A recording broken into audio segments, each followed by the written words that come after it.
खाल्ले का?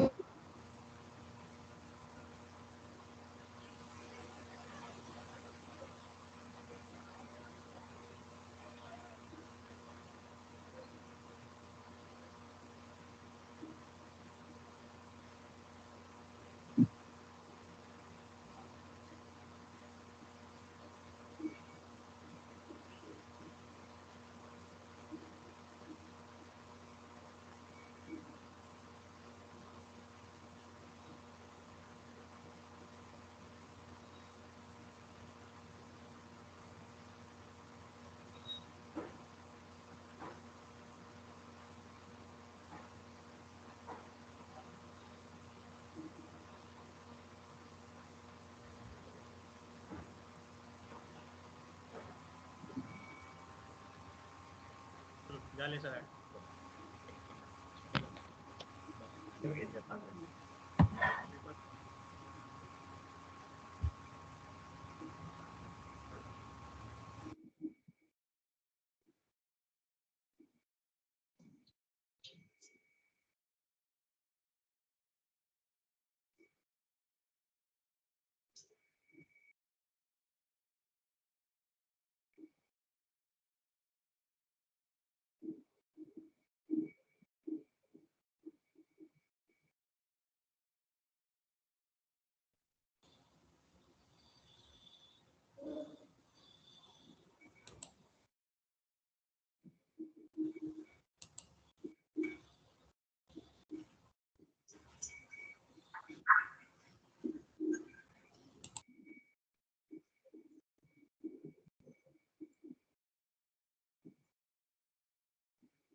सुरू झालं ते.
रोकडे सर, आवाज येतोय का?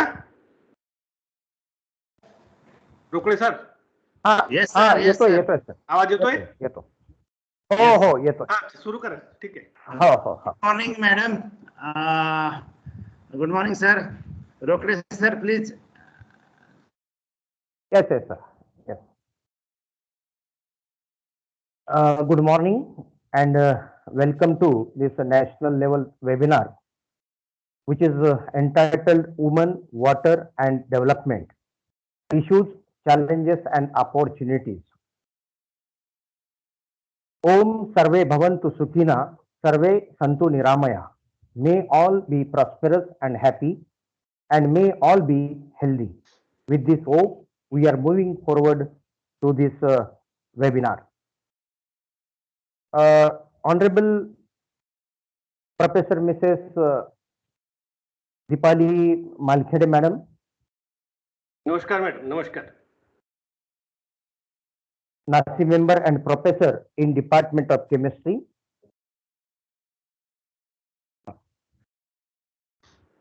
Savitribai Phule Pune University, Pune, Maharashtra. And we are fortunate that she is the guest of honor for today's function. I heartily welcome to NASI Authority, Santosh Ji Saxena. नमस्कार. Good morning, sir. Good morning. Dr. Mrs. Maya Chaudhary from Department of Geology, Mohanlal Sukhadiya University, Udaipur, Rajasthan. Mrs. R.C. Baride Madam, Associate Professor, Department of Geology, S.N.Patil College, Dhule, Maharashtra. Professor S.T.Ingle, sir, Director, IQSC, KBCNMU, Jalgaon, and Co-Convenor of today's webinar. Professor S.R. Thorat, Director of the School of Environment and Earth Sciences. Professor S.N.Patil, Convener of the today's webinar. All faculty members, all NASI members, researchers, dear participants, and my friends. Very warm welcome and good morning to you all. It is indeed great pleasure to welcome you all for this national level webinar on women, water and development, issues, challenges and opportunities. This webinar is jointly organized by School of Environmental and Earth Sciences, Kavitri Bainabai Chaudhary, North Maharashtra University, Jalgaon, in association with National Academy of Sciences, India, Prayagraj, Uttar Pradesh. I again heartily welcome you all to this webinar. Now it's time to move forward for welcome address. I am requesting Professor S.T.Ingle, sir, co-convener of this webinar, to address the virtual gathering. Professor S.T.Ingle, sir, please. Very good morning to all of you. Good morning. It gives me great pleasure to welcome all of you in the webinar organized by School of Environmental and Earth Sciences, Kavitri Bainabai Chaudhary, North Maharashtra University, Jalgaon. This webinar is being organized by our school under the title Women, Water and Development, Rules, Challenges and Opportunities. This is a very important topic and really in the water management programs or for sustainable future, women's contribution is playing very important role.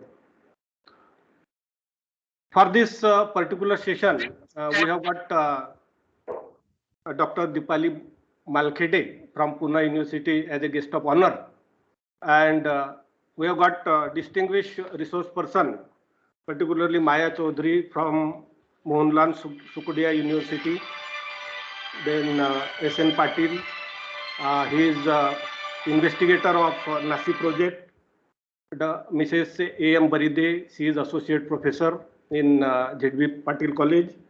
Dr. S.V. Patil, he is working with us and he is our colleague and he is working on Moringa leaves malnutrition in tribal population. So that was the project sanctioned by NASI to him. And with these esteemed personalities, today's webinar will be conducted. Our university has taken number of initiatives for women contribution in sustainable management, and particularly this event is being organized on the occasion of World's International Women Day. International Women Day. So we all are aware that International Women Day, it is celebrated according to the United Nations Convention, and the theme for today's this year this webinar is gender equity today for sustainable future. So this is very important theme suggested by United Nations, and accordingly all these programs are being organized by our university. As already I have pointed out that our university has taken number of initiatives regarding the gender equity. Some of them includes establishment of Yuthi Sabha in the affiliated colleges, and n number of programs are organized through this activity for gender equity and gender sensitization. The most important program or initiative taken by our university for inclusion of women in sustainable development is Lab to Land program. In this Lab to Land program, mainly the women are given training regarding the agricultural inputs, and accordingly the women are empowered, particularly those who are working in the agricultural sector. Third important initiative taken by our university is establishment of Women's Study Center. So this center was established by the grants of University Grants Commission long back, and many gender sensitization issues are organized through this center of our university. I am glad to say that our affiliated colleges are also doing well, and particularly the tribal women, because you know this area particularly it is dominated by tribal, and inclusion of tribal women in mainstream of education, it is playing very important role. So our university has established a tribal academy at Nandurbar, and the objective of this tribal academy is inclusion of the tribal women particularly in the mainstream of education. That was the basic objective of this particular initiative taken by our university. Not only that, but our School of Environmental and Earth Sciences, it has also played a major role in inclusion of women in the environmental management since establishment of the school. Particularly Total Sanitary Campaign, it is one of the example of the initiative taken by our school, and more than 1,000 women in the working in rural area, particularly primary teachers, then Gram Sevika, they are trained for environmental management, rural environmental management, particularly solid waste management. And the another initiative of the school is participation is Rajiv Gandhi Drinking Water Mission. So in this particular Rajiv Gandhi Drinking Water Mission, we have trained more than 1,400 people, those who are working in the rural area and tribal area, and particularly the Gram Panchayat Sadasya and Anganwadi Sevika and primary teacher. These are the ladies which are trained by us for water quality management in rural area. So our today's speakers certainly highlight how the programs can be developed so that the women inclusion in environmental management will be increased, and that too particularly water management is playing very important role. Because we can, if we can include the women in the water management program, I am sure that we can find out solutions for the water crisis which we are facing today. So during this webinar, I am sure that our resource person, particularly Deepali Madam and other resource person, they will highlight this issue, and certainly this webinar will be most successful webinar. So with this few words, I once again welcome all the guests and all resource person, and I wish all the success for this program. Thank you very much. Thank you very much, sir, for your welcome address and highlighting women empowerment activities run by our university. Our university is playing important role in women empowerment, and our university is accepting down to earth approach for the empowerment of women. That all things you have highlighted. Now, support and encouragement are key requirement for organizing such webinars. Today, we are having Professor Mrs. Dipali Malkhede Madam. She is the most active member of NASI and former coordinator of TLC, that is Teaching Learning Center, established by Savitribai Phule, Pune University, and funded by the Ministry of Human Resource Development. Professor Malkhede Madam joined SPPU in the year 2008 in the capacity of assistant professor. Before 2008, she served to Sant Gadge Baba, Amravati University, Amravati, and Shivaji Science College, Amravati. She is a recipient of DST Fast Track Young Scientist Award. She built collaboration between BARC Mumbai and IICT Hyderabad. She has published various national and international research papers along with books. She is the most active member of NASI. Such eminent personality is the guest of honor for today's webinar. I am requesting Professor Mrs. Malkhede Madam to address this virtual gathering. Professor Mrs. Malkhede Madam, please. Thank you, sir, for nice introduction. Am I audible and visible? Yeah. Yeah. Okay. Good. Hello, Santosh Shukla, sir. Namaskar. Good morning, everyone. I express my sincere thanks towards Professor S.N.Patil, sir, from North Maharashtra University, Jalgaon, and Dr. Santosh Shukla, sir, from NASI, for inviting me for this seminar on water, women, and development, and its issues, challenges, and opportunities. Honorable Vice Chancellor of Kavitri Bahinabai Chaudhary, North Maharashtra University, Professor Maheshwari sir, resource persons, Dr. S.V. Patil, Mrs. Baride, Mrs. Dr. Maya Chaudhary, convener of this seminar, Dr. S.N.Patil sir, Head Department of Applied Geology, North Maharashtra University, Jalgaon, and co-convenor, Professor S.T.Ingle, Head Department of Environmental Science, North Kavitri Bahinabai Chaudhary, North Maharashtra University, Jalgaon, Dr. Santosh Shukla from NASI, and dear participants. I am very happy to be part of this seminar organized by North Maharashtra University and NASI. Hello friends, let me share with you how I get associated with this National Academy of Sciences, India, Allahabad, popularly known as NASI. In 2014, a letter came from NASI for arranging 2-day workshops on scientific research paper writing in our chemistry department of Pune University.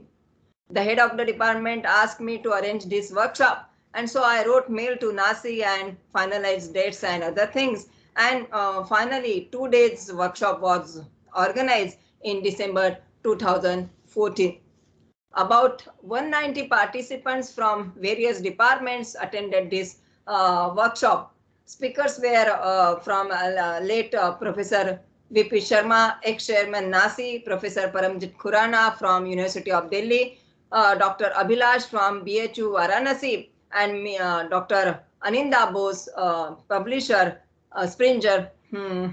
And these people covered the various topics, that means how to write the scientific research paper, how to deal with this referees comment, how to select the journal for publishing your research data, then how to deal with this referees comment, then plagiarism, IPR, patents, then how to write the major research project, as well as how to present the poster, as well as the oral presentation during the conferences. This workshop was so successful and very useful for the PhD students from all subjects. 2 days workshop with 100% attendance from morning 9 a.m. to 8:30 p.m. Patil sir PhD करणारे 190 विद्यार्थी 2 दिवस हल्ले नाहीत. सकाळी 9 वाजल्यापासून रात्री 8:30 पर्यंत एवढा हा वर्कशॉप यशस्वी आणि युजफुल ठरला पीएचडी करणाऱ्या विद्यार्थ्यांसाठी. त्यानंतर one day national seminar was organised on sensitisation and technological empowerment of women researchers for their science and technology endeavors in September 2015 to sensitize women to pursue the research in frontier areas from science and technology. In the seminar, women were made aware about the various schemes, fellowships programs, and one of the fellowship is Kiran. Kiran, that means knowledge involvement in research advancement through nurturing. The scheme is specifically for women who left the research for shouldering their responsibilities. So to bring such women in the mainstream, this scheme is implemented by DST. Now girl students who are doing PhD can also apply for this fellowship. My own girl students got benefited because of these workshops and got selected for this fellowship. This fellowship is of 33,000 per month and contingency for buying chemical stationaries and small equipments, we can say that. I'm very happy to share with you that the girl students, not only from my department, my research group, but the research scholars from other group from my department, as well as the research scholars from other departments from Pune University got selected for this prestigious fellowship. So girls, I request the girls who are participating in these workshops, who are doing their PhD as well as MPhil, they can submit the proposal to the DST if they have some ideas. The research ideas useful to the society-oriented research work. If they are doing, then definitely they can make the research proposal and submit to the DST. I am sure they will get this prestigious fellowship for 3 years. Honorable Padma Bhushan Professor Manju Sharma ji, ex-chairman of NASI, Professor Nilima Gupte from IIT Madras, and Professor Vandana Nayal from TIFR Mumbai, Professor Paramjit Khurana from University of Delhi, and Dr. Jyoti Sharma from DST guided the audience. About 240 women researchers attended this seminar. आणि seminar अतिशय यशस्वी झाला. मला फार आनंद होतो सांगायला की कित्येक जणी बाहेरील गावावरून पुणे विद्यापीठामध्ये या सेमिनारच्या निमित्ताने आल्या होत्या आणि अतिशय भारावून गेल्या होत्या. मोटिवेट रिचार्ज होऊन त्या नवीन ऊर्जा घेऊन ह्या सेमिनार मधून गेल्या आणि मला ते माझ्यासाठी ती अतिशय आनंदाची गोष्ट होती. Then I took initiative to open the NASI Pune chapter and organize many programs for the benefits of college and school teachers as well as the students. We all know that many conferences are organized for sharing their research work, but no efforts are taken to improve the teaching skills of teachers at higher level, that is at graduation as well as post-graduation level. And so keeping in mind, 7 days national level workshop was organized by me for physical chemistry teachers on ways to make teaching innovative and interesting. The beauty of this workshop is that one of the experts from IIT Delhi enlightened about the setting of question papers. He compared the question papers set by college as well as university teachers and the question papers set by IIT people. And that is really eye-opening for every participant. Thus, in continuation with this workshop, competition again was organized for college teachers on innovative models for effective teaching. The activity was unique by itself and first of its kind. Many teachers presented unique educational aid, innovative models which can make teaching useful and effective, teaching easy and effective, and make teaching learning process joyful. After the college teachers, 7 days workshop was conducted for college students on hands-on workshop on open source lab development.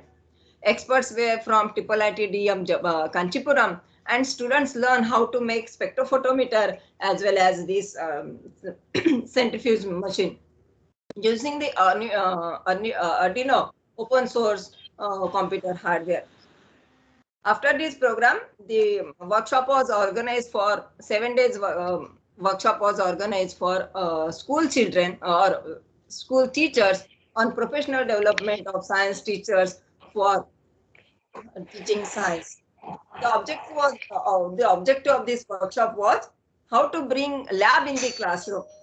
Classroom मध्ये शिकवताना lab मधील एक्सपेरिमेंट्सची जोड कशी द्यावी जेणेकरून science हा विषय जास्त सायन्स मधील कन्सेप्ट हे लवकर समजतील आणि दीर्घकाळ लक्षात राहतील हा कन्सेप्ट ठेवून हा वर्कशॉप मी ऑर्गनाइज केला होता. And then again for departmental students, 7 days workshop was organized on short term. That was the short term workshop on writing effective technical report and your CV. Timing of this workshop was from morning 7 to 9 and then evening 5 to 7 PM. कारण विद्यार्थ्यांना त्याच्याशिवाय दुसरा वेळच नव्हता workshop attend करायला आणि त्या काळामध्ये अगदी मॉर्निंग 7 वाजल्यापासून संध्याकाळी 7 वाजेपर्यंत along with my research scholars I was there in the university campus.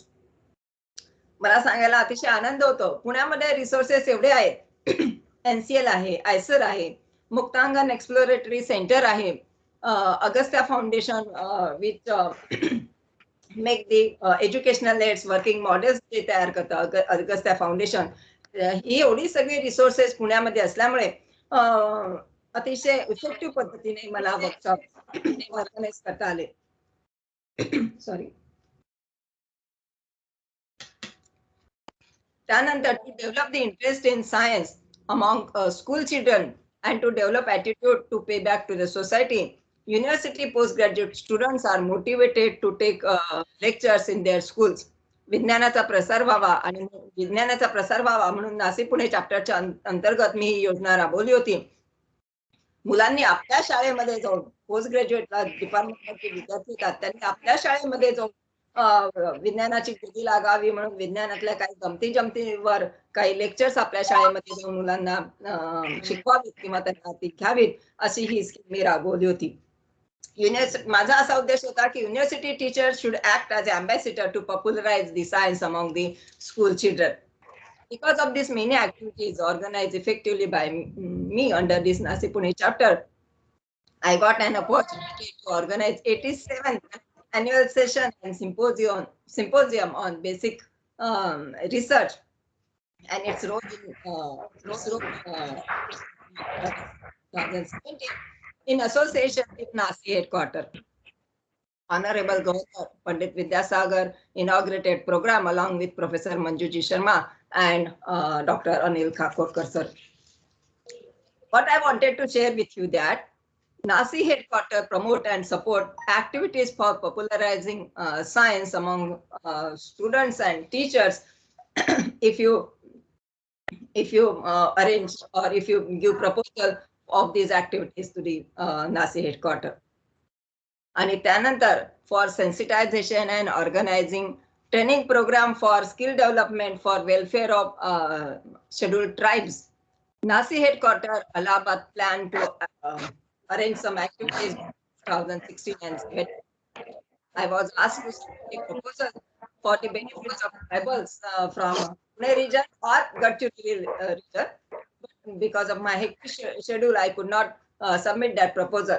But during that time, I have visited North Maharashtra University for taking PhD. That time I suggested about discuss these schemes the Professor, Honorable Vice Chancellor Professor Patil sir, as well as PVC Dr. Professor Mahulikar sir. I'm also very happy to share with you that I also had given an idea to Professor Honorable Patil sir as well as PVC Professor Mahulikar sir about this teaching learning center, that is TLC and HRDC schemes which are given by MHRD. I'm glad to share with you that under these two schemes, I had brought the grant of rupees 7.58 crore and 4.28 crore for TLC, for setting up TLC and HRTC in the Pune University. And these schemes are for conducting programs for developing teaching skills for teachers from higher education. लॉकडाऊनच्या सुमारामध्ये एक webinar आम्ही आयोजित केलेला होता. आता उद्योजकतेशिवाय पर्याय नाही. त्यावेळी जे चीफ गेस्ट आले होते त्यांना मी एक प्रश्न विचारला होता, महिलांनी उद्योग करावा का? त्यामध्ये त्या कितपत यशस्वी होतील? तर ते जे चीफ गेस्ट आले होते त्यांनी दिलेलं उत्तर अतिशय मानसिक होतं. म्हणाले होते की मॅडम, ही महिला 6 फुटाचा माणूस घडवू शकते, माणूस घडवू शकते, करू शकते. ज्यावेळी प्रोफेसर S.N.Patil सरांनी मला या वेबिनार विषयी विचारलं त्यावेळी हा प्रसंग मला पुन्हा आठवला. Water women and development issues, challenges and opportunity. Sir, अतिशय जिव्हाळ्याचा पाणी हे जीवन आहे आणि जीवनाला आकार देण्याचं काम महिला करतात. आणि म्हणूनच who else than women can challenge the issues and work hard towards development. Why women's involvement is so necessary for water projects success or failure? Because we all know that women are more affected because of this water crisis. Women and girls have to shoulder the responsibility for collecting water, which is time consuming and tedious. Because of this, girls cannot join the school or miss the schools, as well as women miss out the chance to earn for decent living. That's why women would like to play a central role in provision, management, and safeguarding of water. And this is internationally accepted principle for water management. माझ्या लहानपणी माझ्या आजोळी छोटस गाव आहे, बळेगाव, तालुका अकोला, जिल्हा अकोला. माझ्या चुलत बहिणी घरापासून 2 ते 3 किलोमीटर अंतरावर असलेल्या विहिरीवरून पिण्याच्या पाण्यासाठी डोक्यावर हांडे घेऊन जायच्या. 3-4 चक्रा तरी त्यांना माराव्या लागायच्या. एवढेच नाही तर माझ्या लहानपणी माझं गाव बुलढाणा. त्यावेळेस मी नवीन असताना पाण्याचा अतिशय तुटवडा असायचा. माझ्या भावांना उन्हाळ्यामध्ये पाण्याचा फार दुर्लभ असायचं आणि उन्हाळ्यामध्ये माझ्या भावांना पिण्याच्या पाण्याच्या टाकीवरून, जी घरापासून साधारण 1 किलोमीटर होती, बरेचदा मध्यरात्री नळ यायची आणि मध्यरात्री उठून त्यांना पाणी आणायला जावं लागायचं. फार कठीण दिवस होते ते. अजूनही शहरामध्ये पाणी आलं नाही, एक दिवस जरी पाणी आलं नाही तर काय परिस्थिती हे आपल्याला सगळ्यांना माहिती आहे. Friends, literally thousands of policy documents, books and dissertations are written on this topic. कशासाठी? For improving women's status and assisting them to get rid of from this water problem or water crisis. Tanker मुक्त गाव, watershed, शेततळी तयार करणे, Rajiv Gandhi drinking mission, water mission, Paani foundation, water cup competition, पाणी अडवा, पाणी जिरवा. कितीतरी NGOs they are working for this water management and safe drinking water. नल से जल अशा कितीतरी योजनांद्वारे सरकारचे प्रयत्न सुरू आहेत. परिस्थिती बऱ्यापैकी सुधरत आहे, पण जमिनीतीलच पाण्याची पातळी खालावत आहे, कमी होत आहे आणि म्हणूनच पाण्याचा तुटवडा अधिक जाणवत आहे. We cannot blame government always. Because demand is more than working hands. We can talk about right, but we cannot talk about duties. And therefore, you have to take yourself to bring the change, to overcome the problem of water crisis. And therefore, women's role is important. बारिश ज्यादा होता है तो flood आता है, बारिश कम होती है तो सूखा गिरता है, सूखा पड़ता है. But बारिश ज्यादा होना या कम होना is not the problem, is of water management.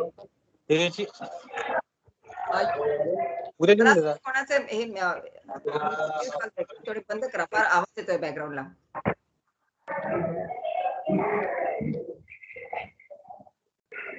So you can find many success stories created by women from all parts of India.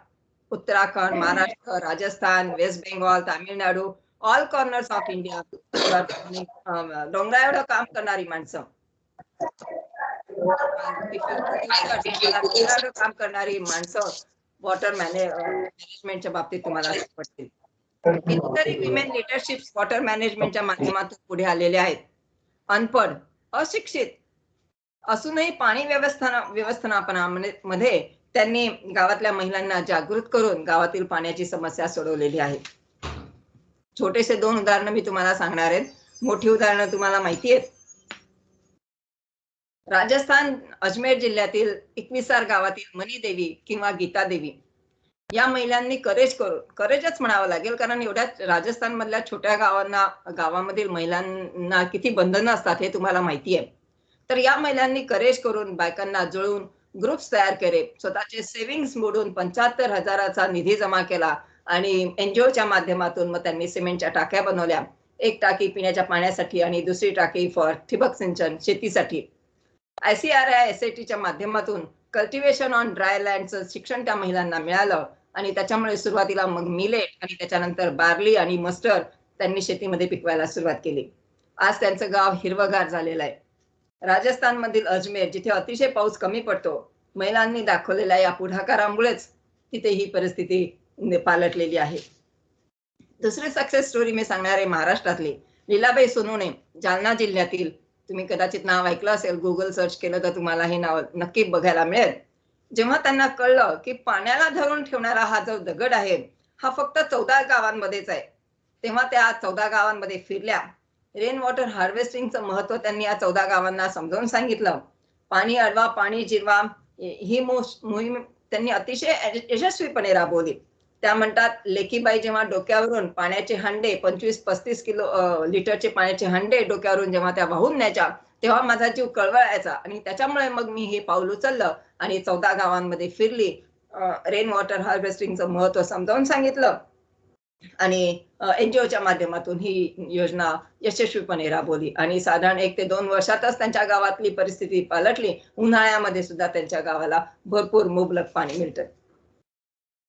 So, seeing the success stories of these women, I would like to say that the kind of wisdom women applied on the issues of water, I think this webinar can be named as Water Women and Wisdom. 3 W's are important for the management of the water.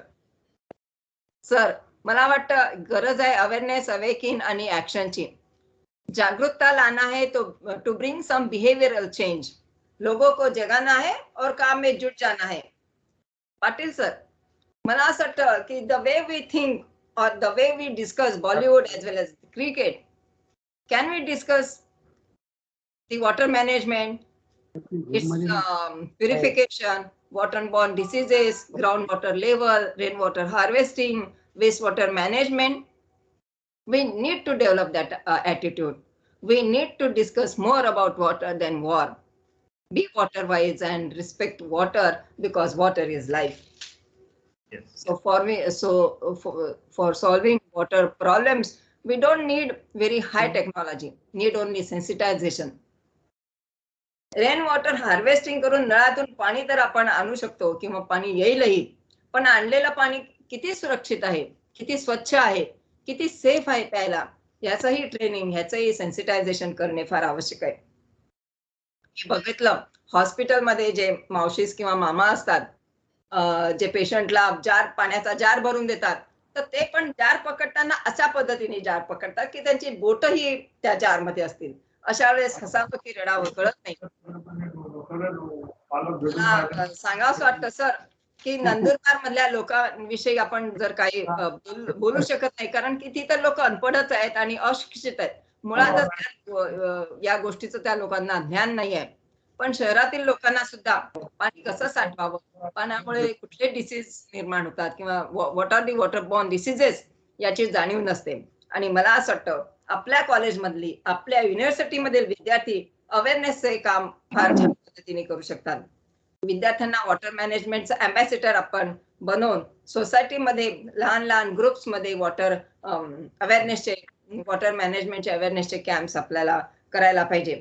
आणि विद्यार्थ्यांना सुद्धा आपण काहीतरी समाजाचं देणं लागतो. ह्यातून हा संस्कार आपण विद्यार्थ्यांना देऊ शकतो. बऱ्याच गोष्टी सांगायच्या आहेत, पण विषय फार जिव्हाळ्याचा आहे. इस्रायल मधील हिरवीगार शेती, त्याचं तंत्र, याची माहिती आपण प्रत्येकाने करून घेतली पाहिजे. पण आपला अधिक वेळ न घेता once again thanks Professor S.N.Patil sir, Shukla sir from NASI Allahabad for arranging this nice seminar that motivate girls as well as boys. Boys also should get involved for this process of water management, not only girls, to take care of water, which is precious to all living things, and which is the only precious thing we can say that on this beautiful blue planet. Professor S.N. Patil सरांचं अभिनंदन. नासीच्या या project मधून त्यांनी water purification system low cost मध्ये तयार केलेली आहे आणि लवकरच ती विहिरीवर लावून त्याचं पायलट प्लांट वर्क होतंय की नाही हे बघणार आहे. सर, आपले मनपूर्वक अभिनंदन. नंदुरबार जिल्ह्यातील लोकांसाठी जर तुमचे काही प्लॅन्स असतील तर मला कळवा, मी नक्की येईल. माझ्या कामामुळे जर लोकांच्या जीवनामध्ये काही बदल घडत असेल, चांगला बदल घडत असेल, तर मला त्यामध्ये पार्टिसिपेट करायला, कॉन्ट्रीब्युट करायला फार फार आवडेल. आणि थांबण्यापूर्वी I would like to share this nursery poem. The poem is nursery, but everyone has to implement it. Water, water everywhere, waste no water anywhere. Sow a seed and water it. See a lovely plant from it. Water, water everywhere, waste no water anymore, anywhere. So with this, stay healthy, stay safe, and educate people about the rainwater harvesting, and make university students as ambassador for this water management program. Drink clean and safe water. Thank you. Thank you once again. We are on the same path. Thank you, madam. Thank you very much for your motivational words and motivating our female students as well as participants, and for showing path to empower them. Thanks a lot. Now I welcome Dr. Santosh Shukla sir. He is the secretary of NASI, and Dr. N.C. Mandal from NGRI. I heartily welcome you all. Thank you. Thank you, sir. With this, I am requesting Dr. Santosh Shukla Saab, secretary of NASI, to throw light on the NASI activities and his opening remark on this webinar. Please, Santosh Shukla Saab, please. Thank you very much. Thank you. Am I audible, sir? Yeah, sir, you are audible. Yeah, thank you very much. Thank you. At the outset, first of all, let me thanks and congratulate to Dipali Malkhede madam, who has so kind and generous for associating with us, as well as on the very short notice she has been here and addressed the guest of honor address for us. Madam, you had already discussed a very vast and very concise way for the NASI programs. We are very thankful to you. And especially I am also welcome and thankful to S.N.Patil ji, S.T.Ingle sir, director, and the other audience, as well as the participants and the other organizing members for organizing such type of program in association with the NASI. NASI, as already madam you told, that NASI is very much organizing in such type of programs, and it has been promoting for all the programs related to the societal welfare through the science and technology interventions. And on the mandate science and society, we has almost more than thousands of programs throughout the country with the help of our chapters. So presently 22 chapters are associated with NASI, and one of them, as you told madam, for the NASI Pune chapter. And here I want to say with proud that Malkhede madam was the key person to opening the NASI Pune chapter. He is the whole structure and the key person. He did all the hard work to opening this chapter. And now NASI Pune chapter is working with all the flagship programs of the NASI. Thank you very much for that also, madam. And I hope you will be always associated with NASI in future programs. Regarding this tribal program, NASI has already, on this context, almost more than 23 centers are being associated with the NASI chapter, NASI activities for the science and technology intervention for the welfare of tribal population. And especially thankful to the Professor S.N.Patil ji, who has also been the part of that. Apart from 23 centers, the North Maharashtra University Jalgaon is the key person, has been organizing this program and took the responsibility of the welfare of the scheduled tribe population. And he did so nicely and appreciated that the NASI Council has very much appreciated to the program run by the Professor S.N.Patil ji as well as the Professor S.V. Patil ji, both of the as a principal investigator of this NASI tribal programs, doing so extensively, so excellent program that the whole NASI is proud of both of the PIs, sir. Thank you very much for that. And NASI is also regarding the sensitization program for the women researcher and scientists. As you told, madam, you had been started this program, sensitization program for the NASI women programs. You are the key person for the women sensitization program. And second one, that's how to write research paper writing. Madam, you have very much influenced the program, and after your successful from the Pune organizing NASI Pune chapters, then this program was run almost 12 to 13 centers also. And even some of the universities has make the pre-PhD course for that NASI scientific paper writing program. Whatever the context or the talk were held during the program, the other universities has make as the syllabus of that talk and the topics. So I hope for all the participants and all the persons to come forward for shake the hand with the NASI program. I don't want to take more time because already we are running behind the schedule. So we are very much keen to listen all the speakers. And on behalf of NASI and my own, again, very much thankful to Professor S.N.Patil ji, Ingle sir, as well as the S.V. Patil, and profound regards to Dipali Malkhede madam for associating with us and delivering such nice talk in all the context, not only with the NASI. Thank you very much. Thank you, Shukla ji. Thank you, sir. Mandal sir, do you want to add something?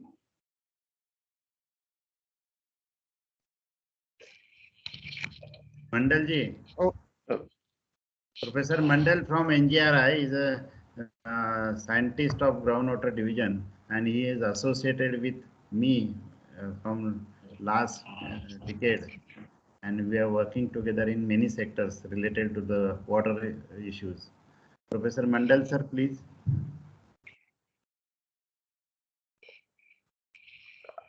Okay, we can proceed. Okay, we will have a session on validatory session. Then please invite Maya Chaudhary madam. Okay. In India, drought remains a recurrent phenomenon in spite of its vast water resources, and that too Rajasthan is facing a lot. This is due to lack of water resource management, and rural women are mainly facing water scarcity issues. Our today's next speaker is a groundwater researcher having societal attachment. It is rightly said that person who shine from within don't need spotlight. Person who shine from within don't need spotlight. These lines are exactly fit to Dr. Mrs. Maya Chaudhary madam. She is the assistant professor in Department of Geology, Mohanlal Sukhadiya University, Udaipur, Rajasthan. She is working there from May 2018. She is the most active in research as well as co-curricular activities. She witnessed Republic Day parade in the year 2009. Today, we are having such dynamic lady to speak on water tribal women and their development. I invite Dr. Mrs. Maya Chaudhary madam to deliver her speech. Dr. Mrs. Maya Chaudhary madam, please. Yes, sir. Thank you so much for inviting me. Am I audible? Yeah, Yes. madam. Sir, am I visible or not? Actually, Not No. please, I'm trying You are from not visible. half an hour, but there is a problem in, I think. Madam, you are not visible. your video is not visible. So sir, what can we do? Can I start? You can. Yeah. Yeah, you can continue, madam. Thank you for inviting me in this webinar on women, water and development issues, opportunities and challenges. Thank you so much, Professor S.N.Patil, sir, convener of this webinar, co-convener Professor S.N.Ingle, sir. And good morning to all guests present here, all the participants and all the resource person, Dr. S.V. Patil and Mrs. A.M. Bradman. Our today's guest of honor, ma'am Dipali Malkhade, discussed so many things about the water problems, water crisis, and the problems women are facing during this in the rural areas and in the tribal areas. So I will also discuss some of the things which women are actually facing, and actually the women are the main role model to utilize the water on daily basis. So through my presentation, I will discuss something. I'm presenting just.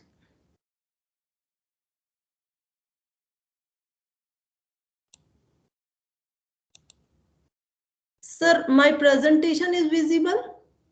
Yes, madam. Yeah.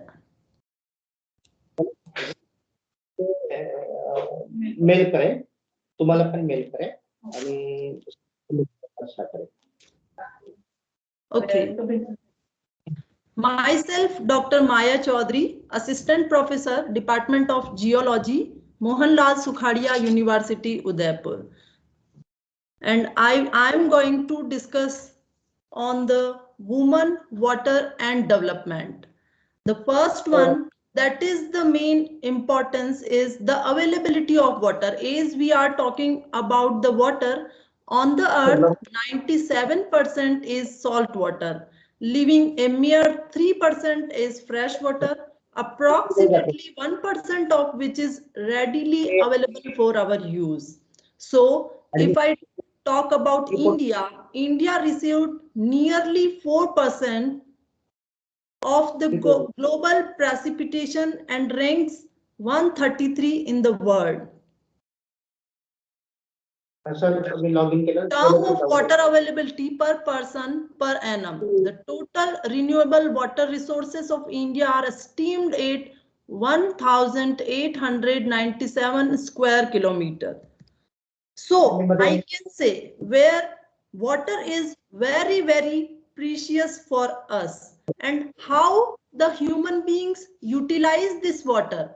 Men and women use water for many different things, like they use water for domestic, agriculture, health and sanitation works, whereas men are generally only concerned with water for agriculture and livestock. Other non-agricultural water uses includes personal hygiene, care of the sick, cleaning, washing and waste disposal. So I can say women involved more in water utility. As we all know, in India is facing a water crisis problem. So it is very, very critical, affecting of millions of people across India. 256 districts in India have reported critical or over-exploited groundwater levels according to the Central Groundwater Board data. And in India, become the world's largest extractor of groundwater, accounting of 25% of total. and 70% of our water resources are contaminated and major rivers are dying because of pollutions. What are the causes of this water crisis? I just discussed population growth. There is insufficient water per person as a result of population growth. The total amount of usable water in India has been estimated to be between 700 to 1200 billion cubic meter. Our country is considered water stressed if it has less than 1700 cubic meter per person per year. If I discuss poor water quality, water in most rivers in India is largely not fit for drinking and in many stretches not even fit for bathing. Poor water quality is the result of insufficient and delayed investment in urban water treatment facilities. Moreover, industrial influent standards are not enforced because the state population control board have inadequate technical and human resources. The third one, dwindling groundwater supplies. There are due to the over extraction by farmers. Deficient rain in some areas is also depleting groundwater. And the last one, unsustainable consumptions. Well, ponds and tanks are drying up as groundwater resources come under increasing pressure due to over reliance and unsustainable consumptions. Unequal distribution of water, contamination of local water bodies due to pollution, and no proper water treatment facility augment the water crisis in India. So, if I discuss about the woman role in water, women are fetching water in India has been pursued as a woman's job for centuries. Household chores are the duty of an ideal woman, so she must arrange water for the families, or for that they walk miles to collect water from nearest source. This picture is clear. We all can see how women are facing water problems. They are going for fetching water from one village to the another place where water availability. What are the impacts? What are the impacts on women due to this water crisis? Actually, women in tribal areas are the biggest victims of India's water crisis. The entire burden of providing water for the family and the field is taking a heavy toll on her physical and mental health. Yet, she has no say in how water is managed or distributed. Apart from the physical strain of collecting water, women also suffer from emotional stresses, and the impact for the fetching of water on women are the vulnerability.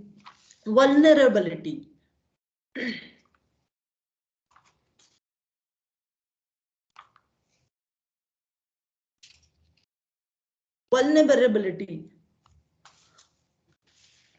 As they live in forest areas, many times they have faced wild animals during course of fetching water. Also, they have to travel many times in a day in adverse conditions like extreme hot and cold conditions, which is not favorable for their health. Thus, crisis of water puts them at a higher risk of vulnerability. And the another one irony is that in some tribal areas, there is a culture of water wives. In that, there is a polygamy culture. This involves having more than one spouse to collect water in tribal community. Because due to the fetching of water from one place to another, women face these kind of problems due to water head loading. It limits the amount of water woman can transport at one time, because one woman have a limited capacity to bring water. Women are forced to make several daily trips to the water sources, so they have to go one and more times to bring water. They lose valuable time and energy in collecting water for household chores. Household duties and children can be neglected due to this work. And women also suffer chronic backache, foot pains and fatigueness, skin and other type of diseases, and also lack of sanitation due to the minimum use of water. Due to this work, young girls' growth and development also suffered.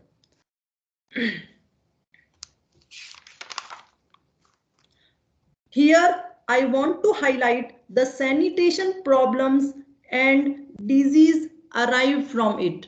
Water scarcity generates sanitation problems by forcing people to drink unsafe water. In fact, when water is scarce, people tend to store it at home, which increases the risk of domestic water contamination and creates breeding ground for mosquitoes which transmit dengue and malaria. Now, I would like to discuss on the innovative approaches and sustainable practices for the development of women. Here, I will take some techniques. Some are the traditional techniques and some are the modern techniques which can be used to store water or to conserve water. One is PET system, in which the peculiarities of the terrain are used to divert water from hill stream into irrigation channels. Diversion bunds are made across a stream near the village by peeling up stones and then lining them with teak leaves and mud to make them leak proof. The PET channel then passes through deep ditches and stone aqueducts that are skillfully cut into stone cliffs to create an irrigation system that the villagers use in turn. There is a picture of PET system methods. It is traditional methods which villagers in rural areas can accept easily. Another,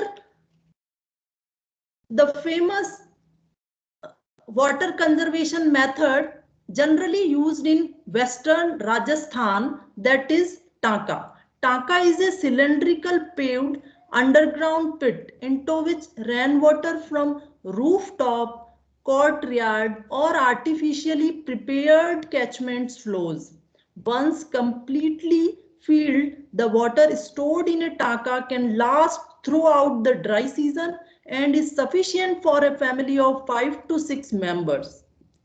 An important element of water security in these arid regions, tankas can save families from the everyday drudgery of fetching water from distant sources. Another traditional method which is used in Kuruma tribe uses a special type of well called the Panam Kenny to store water. Wooden cylinders are made by soaking the stem of toddy palm in water for a long time so that the core rots away until only the hard outer layer remains. These cylinders, 4 feet in diameter as well as depth, are thin immersed in groundwater springs located in fields and forests. This is the secret behind how these wells have abundant water even the hottest summer month. By awareing tribal people about these conservative methods of water we can develop their lifestyle. Now I will discuss some of the modern method of water conservation. This picture is showing rooftop harvesting of water. Here we can see the pipes, rainwater fall on roof. There is a pipe system. Here we can store the water in the tank, and here the groundwater is recharging, and again the water can reuse with this hand pump. So by awareing people in tribal areas or rural areas about these methods, the water conservation can be done. It is the check dam. These are concrete and masonry structure built across small streams for surface store and incidental benefits of groundwater recharge. The another one is contour trenching. It is generally used in hilly areas for the water conservation. Now, government is also very active in providing water to people, and there are some initiatives like Jal Kranti Abhiyan, National Water Mission, National Rural Drinking Water Program, Niti Aayog Composite Water Management Index, Jal Jeevan Mission, Jal Shakti Abhiyan, Atal Bhujal Yojana. So we can see that how the government is serious. And in this picture, we can see women are fetching water from public place within the village happily. They are getting water in their village due to this governmental initiatives. Now, how the government is serious about potable or drinking water, for which they have enacted an act for safe drinking water, which is Safe Drinking Water Act. It includes appropriating treating source water, repairing or replacing infrastructure components, collecting, analyzing and reporting drinking water compliance data, and communicating all the things with the customers. Another one, that is WASH. WASH is a composite measurement mostly determined by the availability of safe drinking water, safe managed sanitation facility, and provision for basic hand washing facilities. How the woman capacity can be built?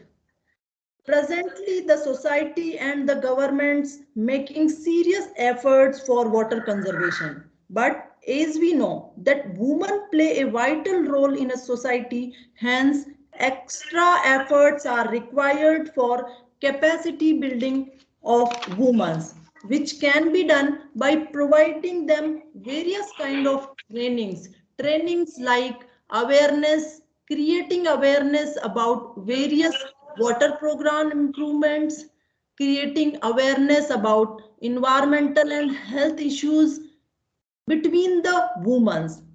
One is we can promote women's leadership in watershed management. It is the best method, so women can learn and implement this thing and conserve water for their daily use of water by formation of self group of women and involving and encouraging them to participate in various watershed management programs, which include soil and water conservations to create water resources, management of drinking water, providing hygiene and sanitation, plantation of tree, improving agriculture, and proper utilization and management of available natural resources. Through this, we can conserve the water by informing and awareing tribal and rural peoples. At the end, I will say through education and skill development, they will be able to contribute towards the families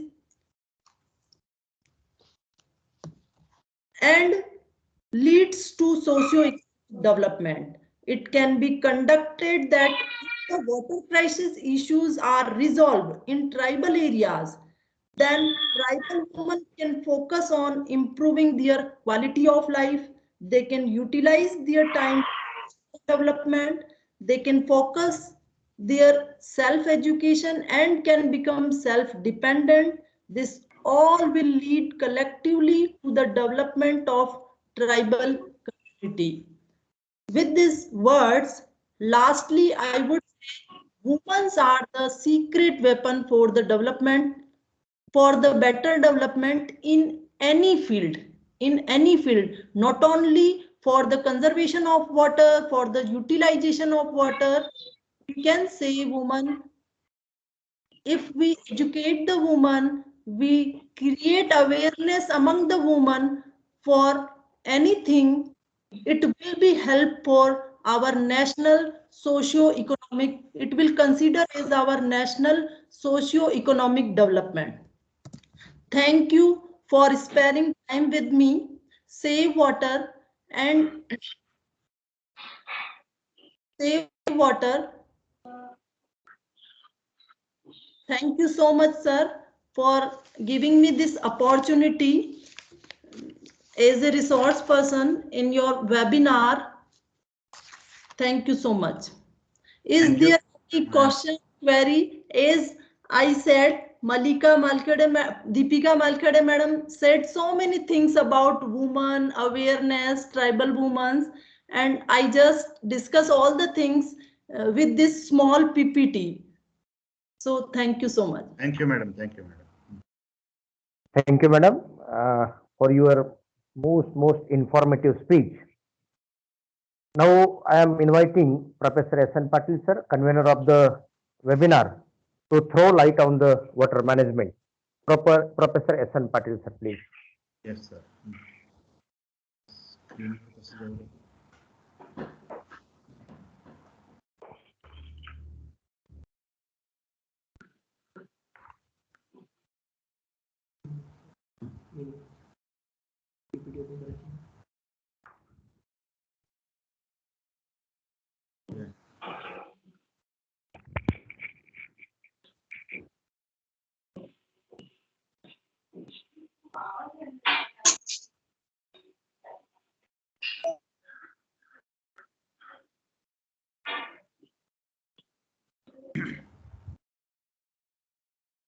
Is my screen is visible?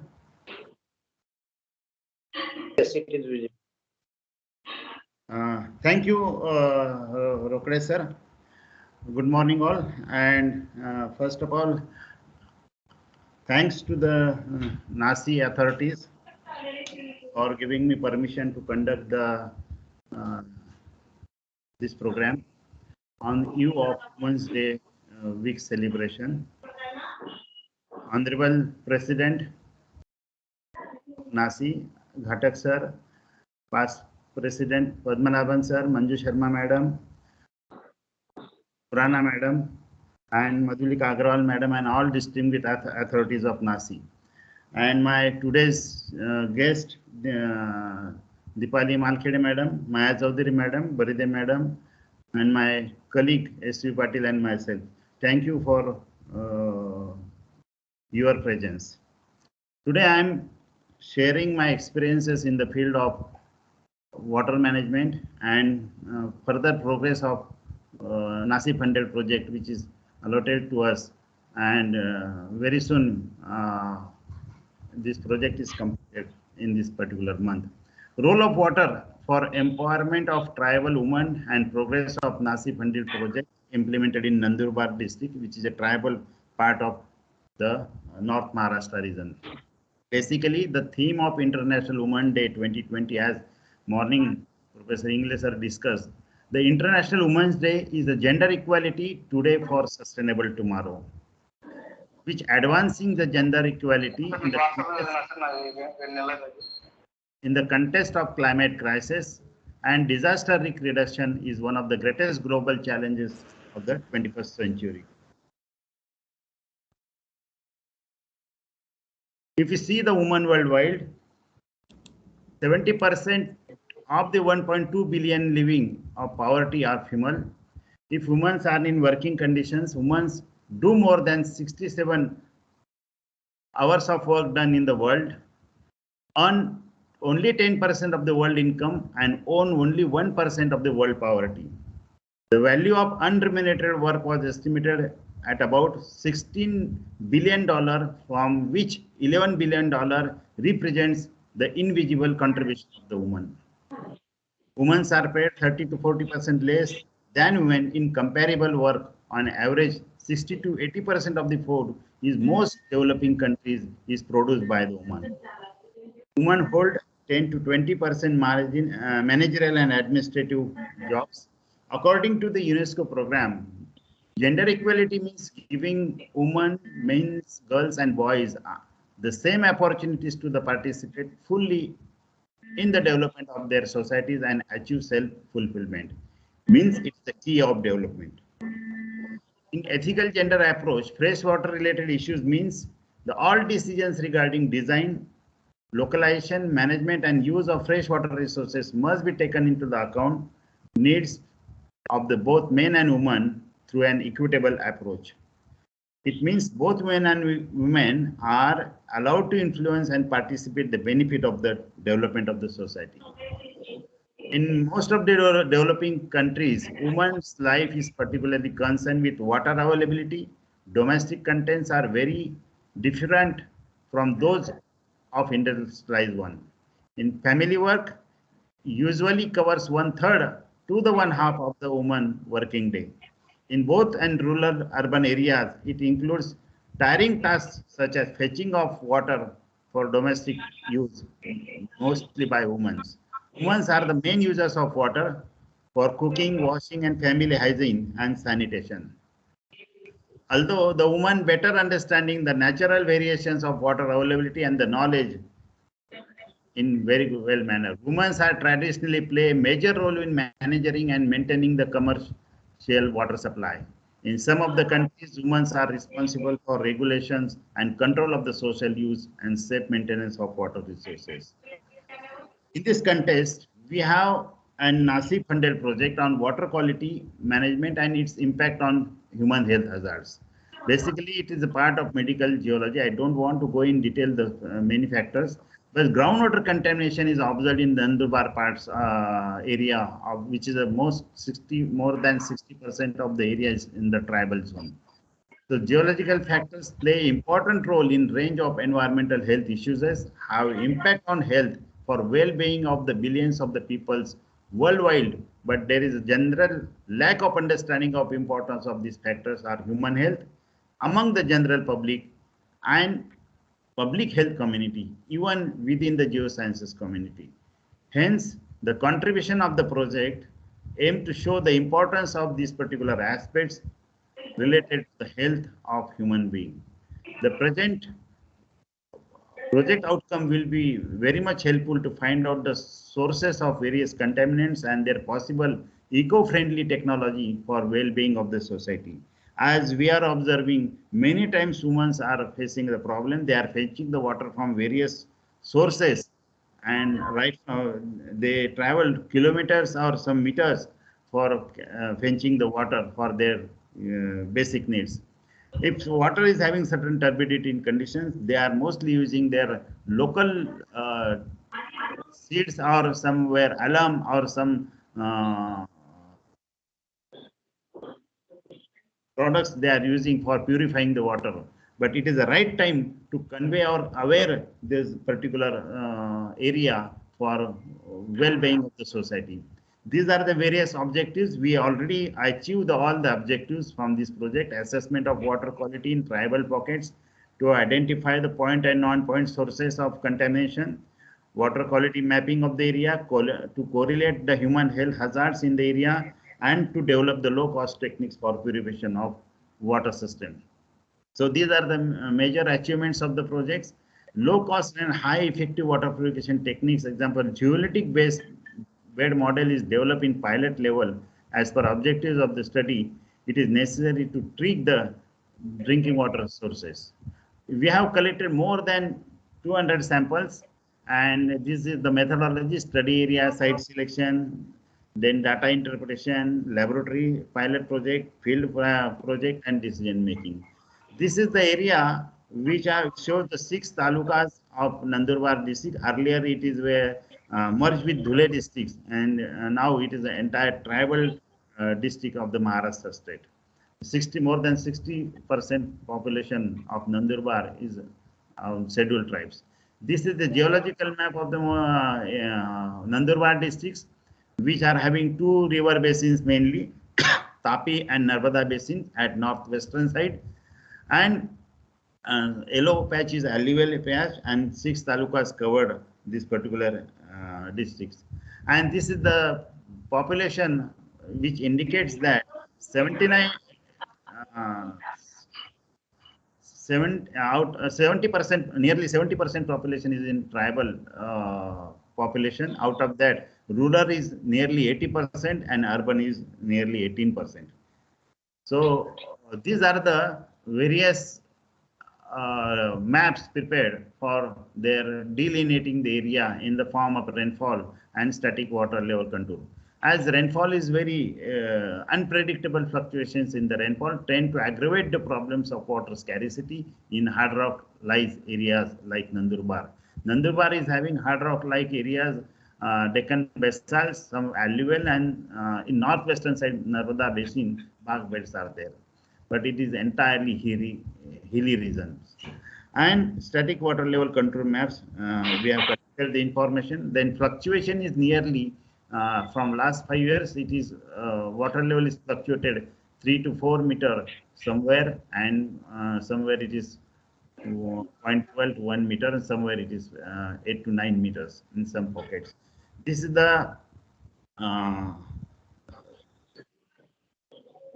drinking water sampling, as I discussed earlier. More than 200 samples initially we collected and analyzed all the major parameters, and it shows that there is a problem of contamination in some parts of the tribal pockets. The groundwater samples were collected from duck-cum borewells, which is the main source of drinking water over there, and for pre and post monsoon of this.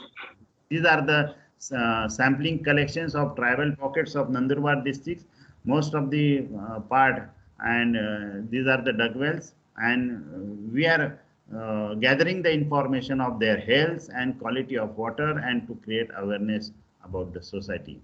Then we have conducted the health survey on the basis of questionnaires and personal interviews, and with the help of medical practitioners, NGOs, public health personnel, and individuals to identify the health disorders for the collection of data of health issues. And this is the age-wise data we collected from the that particular area.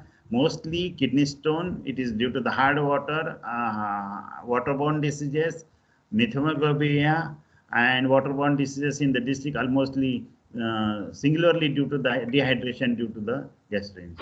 Relatively speaking, the percentage of fatalities to the total attacks of gastrins is the highest in Nandurbar region as compared to the neighborhood districts. And expecting cholera and typhoid, which are the waterborne disease, and there are many problems of digestion of their food because of hard water. And if you see the parameters of heavy metals, and it adversely impact on human health of their particular area. So these are the discussions and information collected. And after that, we have collected the samples into our laboratory and analyzed these particular samples. After analyzing, we observe that water should be treated. Otherwise, many problems over there. That's why creating an awareness is most important thing. And that's why we have designed a geolytic based model. As you know, geolite is a secondary minerals which generally observed in Deccan basalt areas, as 5 lakh square kilometer of Maharashtra is covered by Deccan basalts, and their secondary mineralization like geolites, quartz, apophyllite, silica, calcite, many geolites. And Jalgaon is one of the major hub of geolites, and most of the geolites are export from Jalgaon region, and that's why keeping this relevance in mind, as a zeolites in remains unaltered conditions, and we can use this particular natural zeolites for purification of water, as there are many uh, literature reviews of zeolites as a water purification. Sand is having water holding capacity and purifying capacity. So we have prepared a certain models. If you see this is an initial model. We experiment at laboratory level, uh, sand, zeolitic bed material, and after that, again we have modified this particular model in various segments, and this is the prototype aquaguard system like model, which composes various types of geolytic bed models, and on the basis of this, this is an tap water connected with this particular cylinders, and that cylinder is having various compositions of geolitics, which is naturally occur in this particular areas of North Maharashtra University jurisdiction areas. After that, we are moving this particular water from this particular mechanism, and we have get the excellent results like alkalinity, total hardness, TDS. You see the initial concentration and treated concentration, more than 80 to 90% parameters are reduced due to the applying the geolytic belt models, and it seems that that water we can treat, and this particular model we can implement over there. We have already implemented in tribal hostels in our university campus, Nandurbar. We are having Eklave Tribal Academy and Rajiv Gandhi Science and Technology Academy program with us, and we are associated with that, and we are always creating awareness about the water supply and sanitation and their importance to the for well-being of the society. And in this connection, we have designed a water audit in a course, and very soon we are implementing our committee. I am initiating that water audit course. It should be in local language under the umbrella of Eklave Tribal Academy and Academy program in local language in Marathi, so that every need-based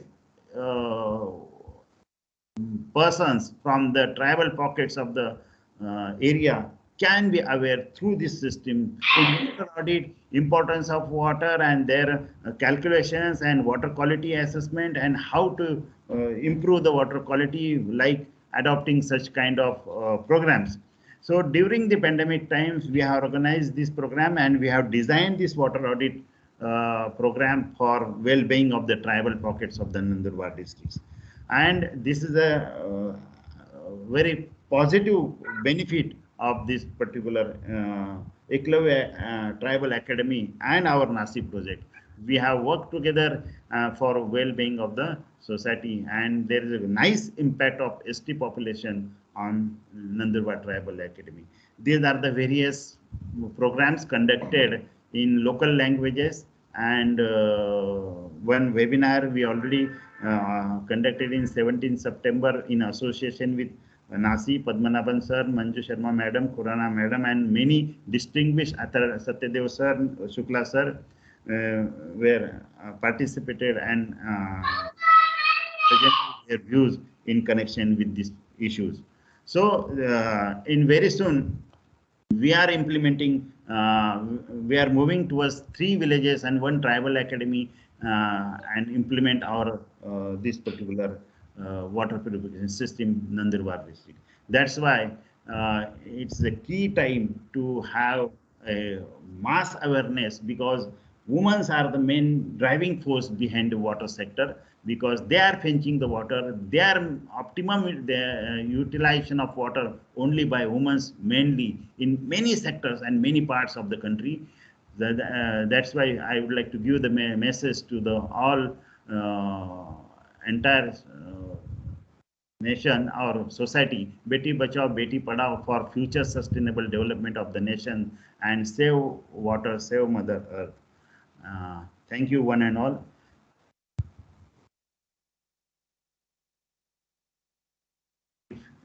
any discussion, please welcome. Okay.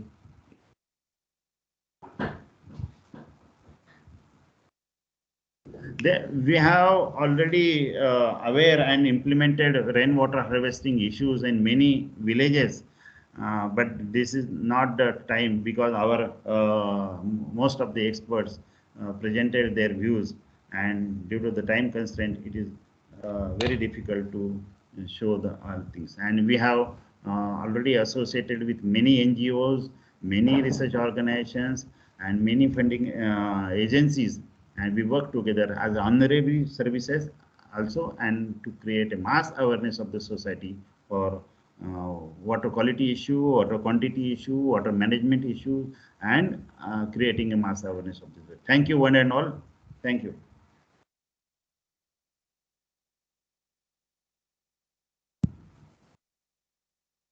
Rokle sir, your voice is not.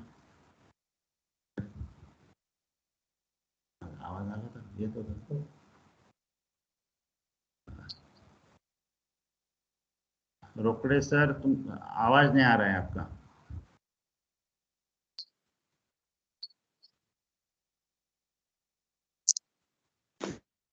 Please unmute your mic. Yes. Am I audible now? Yes. Okay. Yes, sir, thank you very much. Thank you very much for sharing the findings of your NASI project, and it is most important for the well-being of tribal society, and that to tribal women. Thank you very much. Our next speaker is Mrs. Aarti Barise Madam. She is Associate Professor and Head of Department of Geology, S.N.Patil College, Dhule. She has published various national and international research papers. She is the best teacher and most efficient administrator. I am requesting Barise Madam to discuss women's role in water management and address this gathering. Barise Madam, please. Thank you, Rokade sir. Welcome, madam. Thank you for your kind words.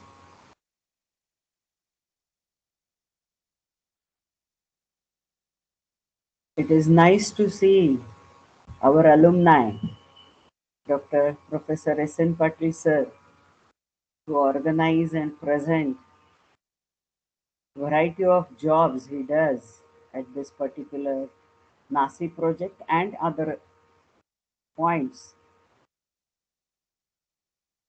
It is very great. We feel proud all at the Department of Geology. Previously Jai Hind College, now it is S.N.Patil College. Good.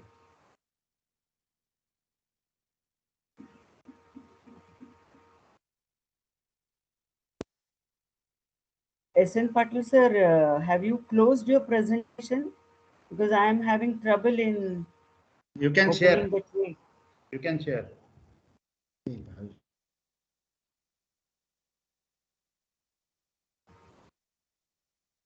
No, it's your screen I am getting.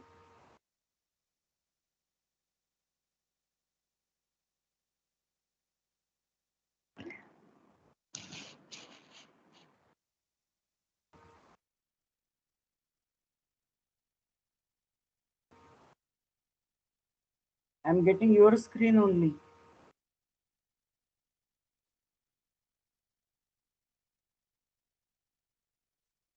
When I'm opening the tray, I'm getting your screen, S.N.Patil sir.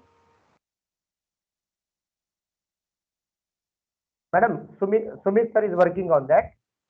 He will display very soon. Okay.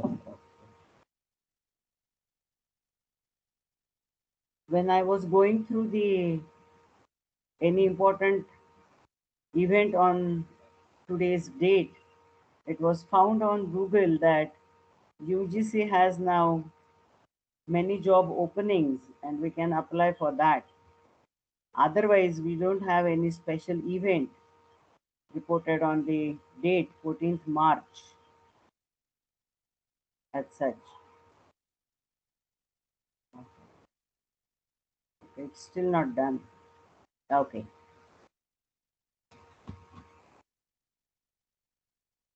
We all from geology department staff congratulate all the dignitaries of NASI and School of Earth and Environmental Sciences, Kavitri Bahinabai Chaudhary, North Maharashtra University, for organizing this national webinar. And I am thankful to these dignitaries for inviting me to throw a light on few details, a little different aspect on women water empowerment. Is it done? No, it's not yet closed. Sumit sir,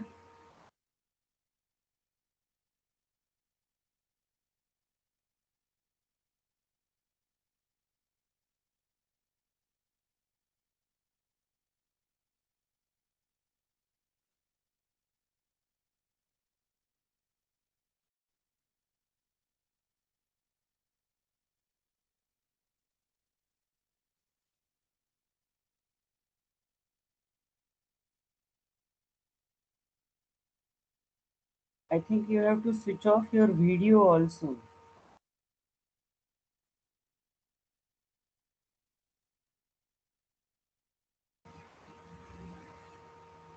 Ma'am, will you please share your PPT? That means you are already presented over there. This, when I'm opening the tray to share, I'm getting this screen. Ma'am, there is an option for open share tray. I'm doing the same, sir. Open share tray. And I'm not getting my screen, my desktop screen on that. When I open screen share, I'm getting this screen only. Then minimize it and open your PPT. Madam, just press Alt and Tab. Alt, ALT, Alt and Tab. Okay, now is it visible now, the screen? No, madam. Madam, That's are you what on computer or mobile? laptop. You are on laptop. Okay. Just press Alt plus Tab. Alt and Tab.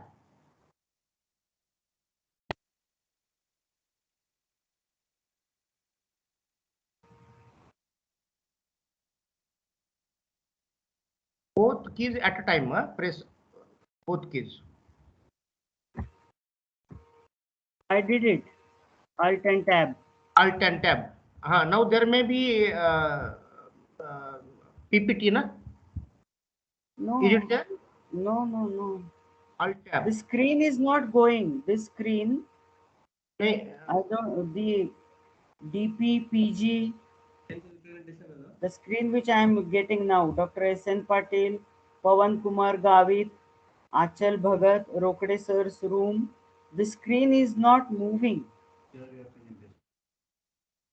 Madam, Yes, send your PPT through your mail. We will present here. Okay.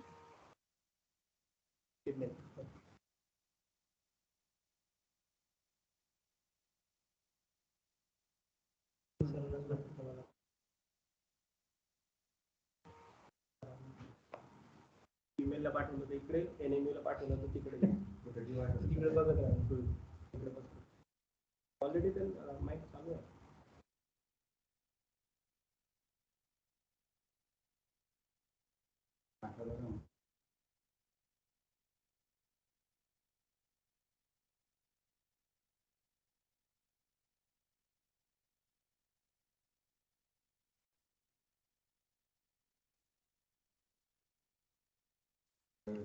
Ma'am, you please send it to Patil sir. Patil sir. Okay.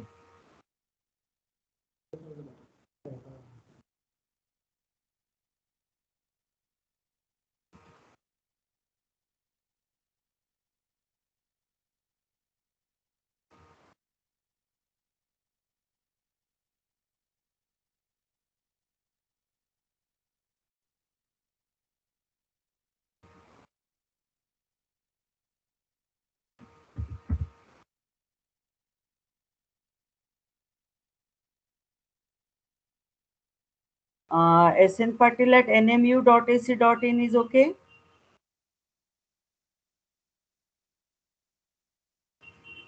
Hello? Send it to Gmail. drsnpatil9@gmail.com.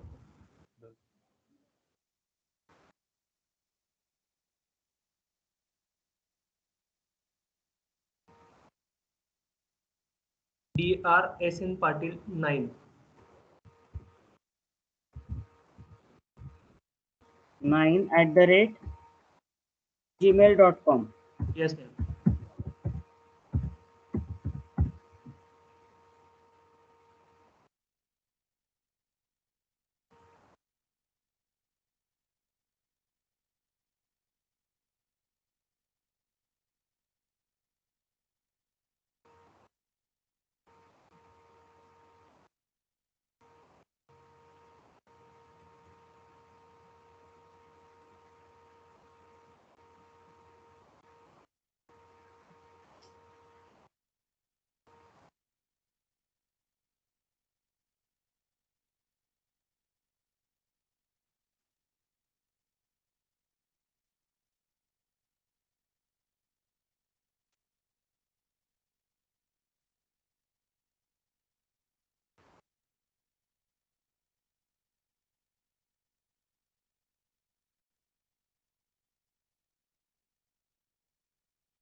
पाठवलं का madam?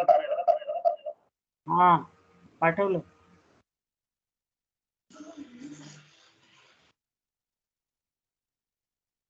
मिळालं का?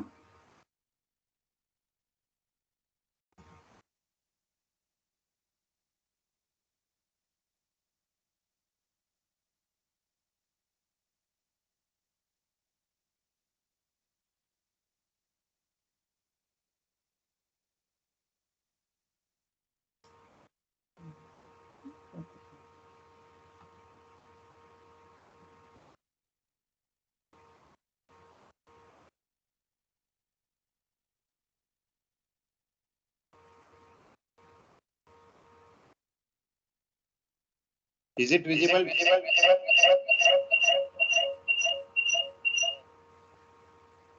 No. Sir, sound is echoing.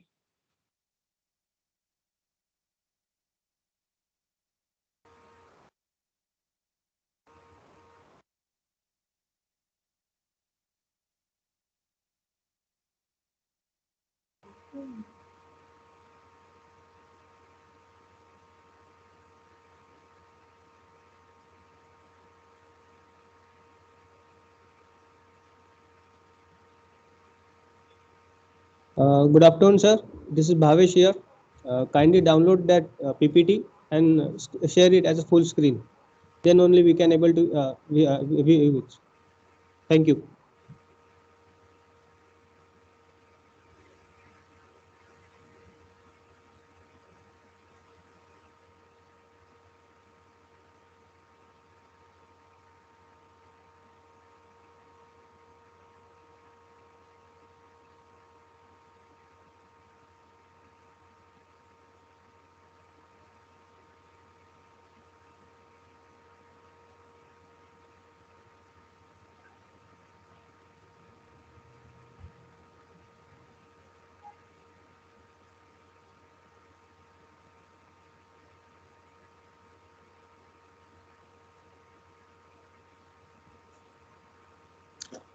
It is visible now, sir.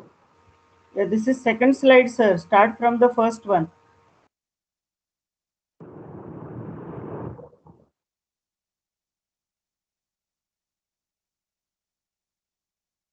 Is it visible to all? Yes, ma'am. You may continue. Okay. Thank you so much for your help, all of you. So we all are in this national. Some problem with sound? No, ma'am. It's loud and clear. You may proceed. Okay, thanks. So we all are in this webinar, Women, Water and Development Issues, Challenges and Opportunities, jointly are organized by SEES, KBCNN University Jalgaon and NASI. I am Aarti Baride, Head Department of Geology in the S.N.Patil College, Dhule, and my topic is Water, Women, Empowerment. Next one, please, sir. Empower women with water and she can change the world is what we heard speaking all the speakers, right from Malkhede Madam till the last one, Dr. S.N.Patil. The theme of the International Women's Day, as it is fixed, the colors are also fixed, green, violet and white. And now in this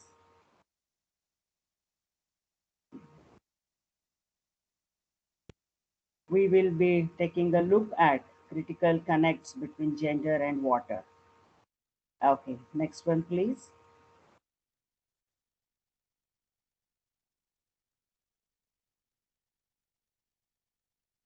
The reason for this year's 2022 theme, that is Gender Equality Today for a Sustainable Tomorrow, is in the 1996 convention UN announced celebrating the past and planning for the future would be the theme for Women's Day. And therefore, we are here to recognize women who are working to build a more sustainable future. Everyone till now discussed through their sharing PPTs and lectures about the same thing, but I have a little different aspect to tell you. So the next one, please. And it is well said, for women, the water crisis is personal. This is what is making the women water empowerment requirement very much necessary.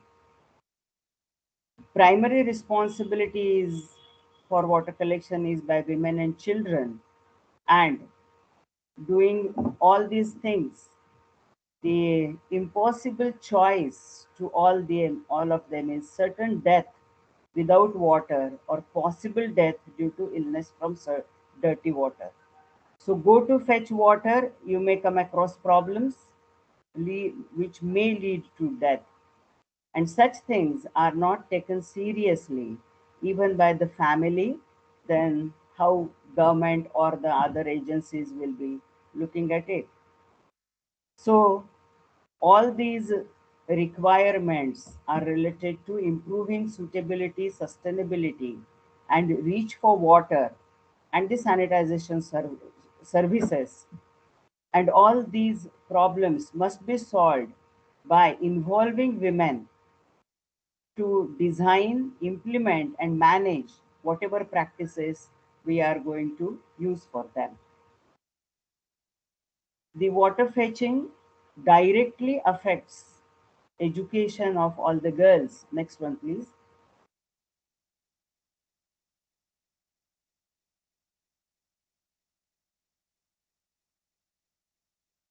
Next slide, please.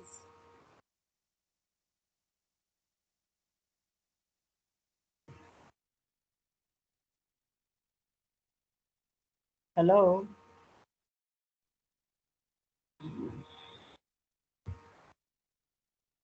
There are different facts and figures at the international level. UN Water 2021. See, this is so, I'm so unable, helpless. Please full screen. The previous slide and full screen. Previous, huh? These facts and figures are all about water, women, girls. Different agencies like WHO, UNICEF, FAO, everybody is trying to figure out all these problems about water and women involved. And there is a strong gender impact. And this strong gender impact has many other facets also. Next one, please. See, the number 71% holds true for water on earth. Our human body also has around 71% water. And see, the fetching water involvement by female is 62% and by girls is 9%, again totaling to 71%. Now, if we make 100% distribution, then female 62, girls 9, male only 23, and boys are involved only 6% in the activity of fetching water. When I went through the, please wait. When I went through the definitions of girl and female words, see, look at the definition. Girl is a person not ready for life's responsibilities, and female is a person ready for responsibilities. So, 9% girls who are not ready for life's responsibilities are actively engaged. And today's girl, we say they are going for tomorrow's female. And we are here talking about gender equality today for a sustainable tomorrow. What an irony. Next one, please. See, millions of people live in poverty due to lack of clean water sources. And this clean water source is very much what S.N.Patil sir also discussed just now, that how it can be cleaned by using the zeolite bed. But in the developing countries, the task of water collection mostly falls to women and young girls, and they have to travel for hours to meet their family needs. See, the World Bank also says girls' education is essential. Why it is essential? To reduce child and maternal mortality, improvement of child nutrition and health, enhancement of women's domestic role and improvement of economic productivity and growth. बहुत बड़े बड़े वादे हैं इन शब्दों में. Economic productivity and growth, it contributes to the all facets, or it goes to all the facets of the life. See, there is one important observation, that girls or women are only 28% in the important branch of knowledge, what we call in short as STEM, STEM, science, technology, engineering, and mathematics. And then, to the contrary to this fact, we have this economic productivity and growth, for which girls' education is very much needed. And it is a fact that many girls do not have time for their education only because they are supposed to collect water for their families' everyday needs. So, what should be done? Next one, please. There are different agencies who are working for the water scarcity, fetching water, women's role in fetching water, and all these problems. International Water Association has Empowering Women in Water program, and this IWA specialist group on sustainability in water sector organizes a sort of orientation which has following important points which participants will be able to understand and will be able to work on. All these factors 1, 2, 3, 4, and 5, they take into account the barriers and opportunities related to diversity and inclusion of women in water industry. See, they are calling it as water industry, related to hiring them and supporting their ability to maximize their contributions. Identify actions, interventions that can be applied by water and sanitation organizations to promote a more diverse workforce and more inclusive work environment. Develop ideas for how women can work to overcome current barriers and contribute to a more supportive work environment for themselves. Apply the experiences presented and the knowledge gained from the presentations and discussion to their own career paths. See here, the IWA helps in shaping the careers of women and girls also. Gain awareness of new innovative approaches learned from discussions during the webinar. So after attending such courses, the presentations and discussions in the webinar, participants will be able to identify different problems and areas where they can work on their own. Maya madam just explained us the local and modern techniques to collect water, clean water for the summer season and to avoid the traveling of the women and girl to fetch water for long hours of the day. So all such programs together, they are working from the international level till the local level as Maya madam explained us. Next one, please. There is another initiative, Rural Water Supply Network, and this has their publication 2021-1, written by Elodie Fiju and Sandra First. Women's Empowerment Through Rural Water Supply Activities, a practical guide by and for practitioners of Rural Water Supply Network. So such international organization, it has this different aspect, different approach towards women water empowerment. Next one, please. Why this guide? This guide is necessary to understand the problem and find the solution. And their methodology begins. It is the result of consultation and co-creation process with members of Rural Water Supply Network, RWSN, a global network of rural water supply professionals and organizations committed to improving their knowledge, competence, and professionalism. See, all this guide, this has been prepared through very elaborate collaborative e-workshops, multilingual e-discussions to take into account variety of methods and practices which are experienced and they are perfectly working in the rural areas at the local level throughout the world. Additionally, gender experts in the field of rural water supply were consulted throughout the process to ensure the final product balances both the key concepts and jargon from gender experts as well as inputs and needs from the practitioners.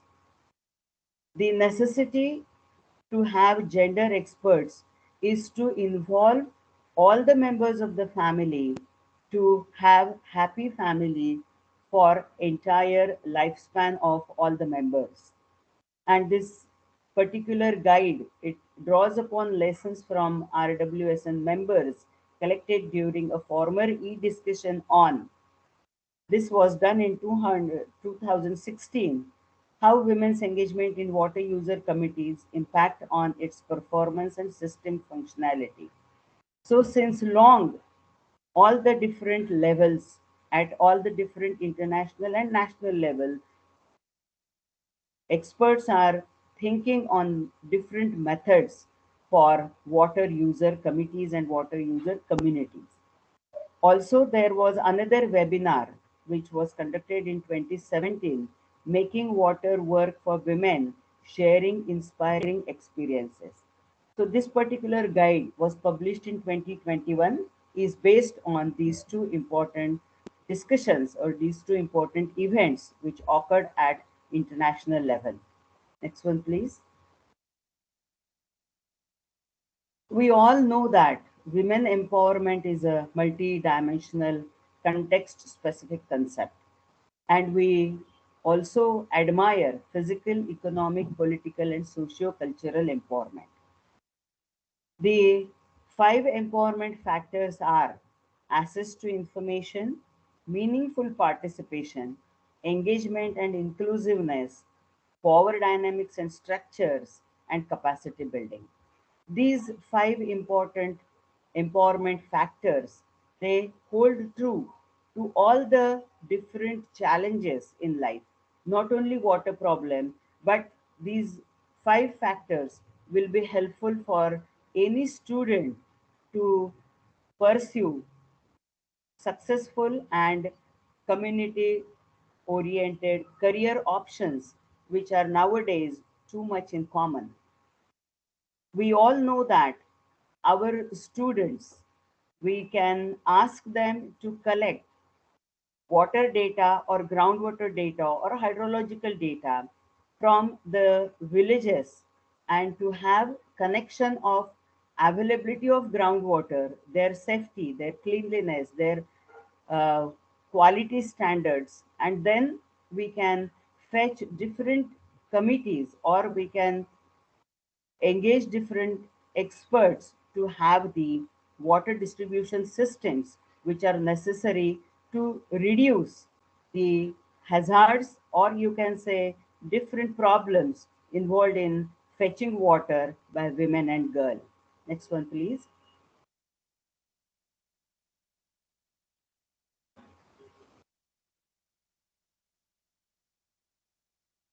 Hello. Yes, madam, you are audible. Next one, please, I said. Bhavesh, Ha. So see, these all the efforts we today we are making is towards gender equality today for a sustainable tomorrow. And in this aspect, let us go through few important sentences which are accepted at international level. When women lead, child health issues gets priority. What do women want? Clean water, sanitation, and hygiene. Empowered women and girls invest in their families. Gender equitable families and health systems are better for children. All these four sentences, they are helping us to understand that children today, what we say, they are the important human resource or valuable human resource all over the world for sustainable tomorrow. Then if we don't have proper health for children, for proper health for women, then how can we go for clean water, sanitation, and other related problems, or other related, you can say, discomforts which are involved in bringing up healthy child, healthy children for better tomorrow. So sustainable tomorrow is a very simple word.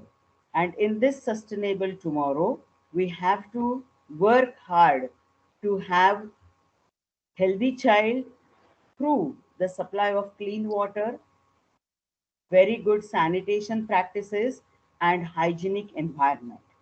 And it is very, very much experienced by all the workers throughout the world that empowered women and girls, they invest in their families. So this investment may be economic, financial, but the emotional investment in the families is helping for better persons which are growing in this particular society, where the unnecessary practices, unnecessary incidences are happening very commonly. We can reduce all the unnecessary or unwanted incidences by creating responsible human resource, and this will be possible only when we invest in our families. Today, in the corona time span, when everything was going on online, we have experienced this. Madam, your video is seen and you are speaking to someone else. You can put off the video, please. Thank you so much. Okay, next one, please. So we have to consider women capacities, their level of education, their awareness of water related issues. The awareness about water related issues is maximum to women and girls because they are involved in that water industry. All the policy makers, all the decision makers, it is essential that we take into consideration the observations and considerations by women in designing policies. See, as far as our political scenario is concerned, political means not party politics, political science scenario is concerned,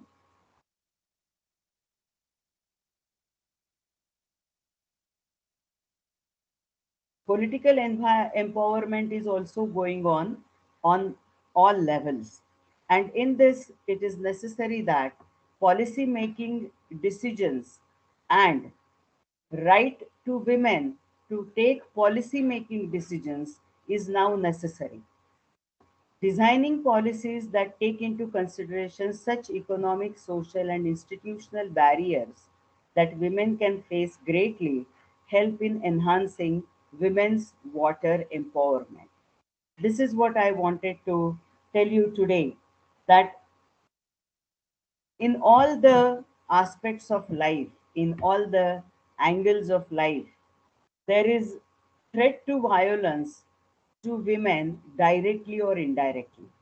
And it is our duty of the educated world to reduce this threat at all different levels, right from family level to the society to the national, international levels. So once the threat to violence goes on decreasing, then there is happy and cooperative environment for everyone to work in different fields. Next one, please. So this is another important slogan given for the International Women's Day 2022, break the bias. And it is necessary.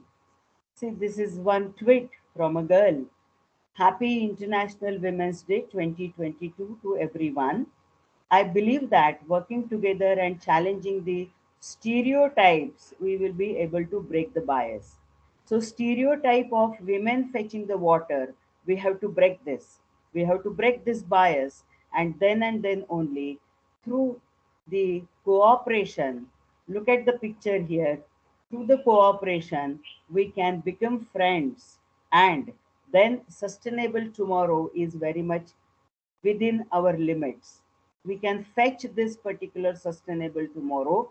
We can go for sustainable tomorrow by breaking the stereotype work patterns in all walks of life. I think all the different work positions, they are divided into two, micro power and macro power. Micro power goes to the work environment and the work credentials by women, and macro power goes to the work done by the male, by the male and boys. And this is very true that male may work from sun to sun. सूर्योदयापासून सूर्यास्तापर्यंत पुरुषांना काम असतं, पण but women's work is never done. स्त्रियांचं काम कधीही संपत नाही. जिथे त्या काम करत असतात, नोकरी करत असतात, the place of service, the place of business where they are working, those hours they are followed by the family caring hours, and therefore women's work is never done. If women are working for more hours than men and getting lesser salaries, getting lesser work revenue, remuneration, then is it not necessary that we in the educated field, we go for breaking such stereotype assumptions so that we can work for better tomorrow, sustainable tomorrow. That's why I feel we, the girls, let us call all of us as girls and boys. Basically, we are girls and boys only. So all the girls and boys in this particular webinar, let us make a point, let us be faithful to ourselves that we will not discriminate in women, girls, men, and boys and their work done.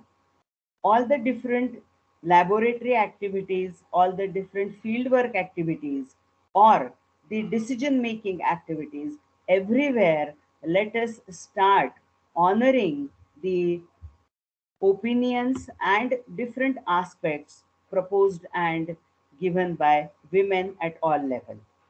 So this is something. Tap water at home is our dream, and American Water Works Association is also thankful to water professionals what they did in the corona period. I feel listening without judgment and advice is very much necessary. Compassion and empathy are important, and I feel I could explain whatever I wanted to tell you. And of course, I will be available in future to all of you who want to talk to me. Thank you very much. Thank you all the organizers. Thank you. Thank you very much, madam, for presenting facts and figures about the role of female in water management. Uh, Thanks for your great efforts to create awareness for sustainable tomorrow. Thanks a lot. Thank you, sir. Thank you, one and all. Thank you, madam. Our next speaker is Dr. S.N.Patil. He is Associate Professor in School of Life Sciences. He is most recognized as a best researcher in Kavayatri Bainabai Chaudhary, North Maharashtra University. He has completed 9 research projects and brought funds from different agencies like DBT, RGSTC, UGC, DST, and NASI. I request Dr. Satish Vittal Patil to address the gathering. Dr. Satish Patil, sir, please.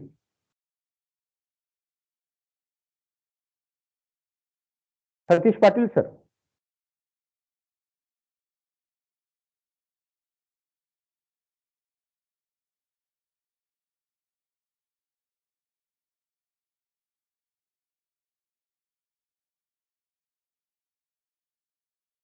Patil, sir, are you there?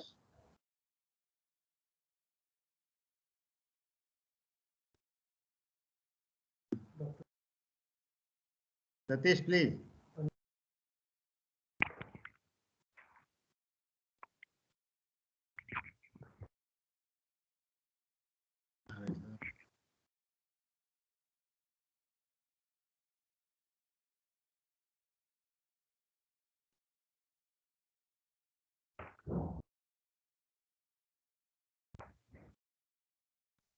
Sir, Patil, sir, आहेत का?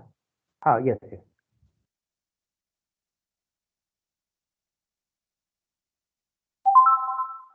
Patil, sir, unmute you. Unmute your mic. Yes, sir. I'm audible. Okay. Yeah. Now you are audible. Okay, sir. I'm sharing the screen.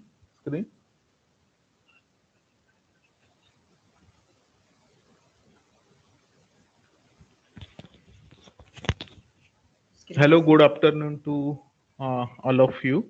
Are you able to see my screen? Okay. Yes, it is visible. Yes. Oh, okay. All the dignitaries, NASI, as well as the all the participants. I'm Dr. Satish Patil with my colleague, Dr. Vikas Pratil from UDCT. Although my topic is not exactly matching with the whatever the seminar going on related to the water, but next to water or with the water, there is food is also important thing, and that's why the whatever the project on which we are working on the help of the NASI, that is especially for the ST welfare program, we are working on the some nutritional development of some nutritional things, or that will for the malnutrition. We are developing some preparations that should be commonly available to the tribal people. The title of my today's lecture is Moringa leaves formulation for the malnutrition eradication, opportunity to tribal women for the women empowerment. This is the is the project that is which is please I will please hold one minute. This is the project that is sponsored by the NASI.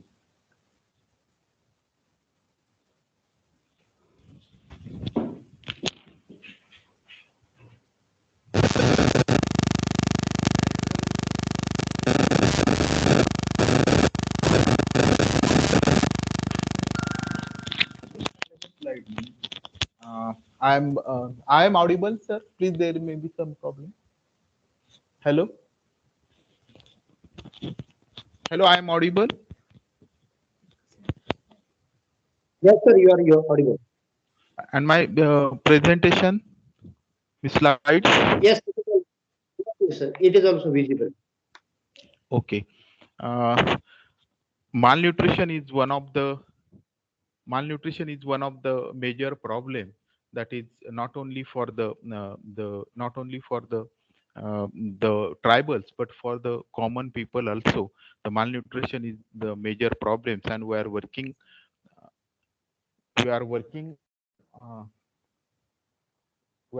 on that the malnutrition problem. And there may be some problem in presentation, but I am explaining the things.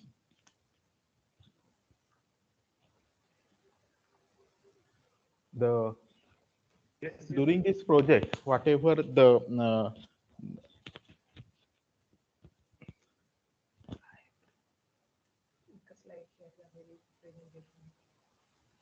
may be some problem into the sharing. Please wait. I request.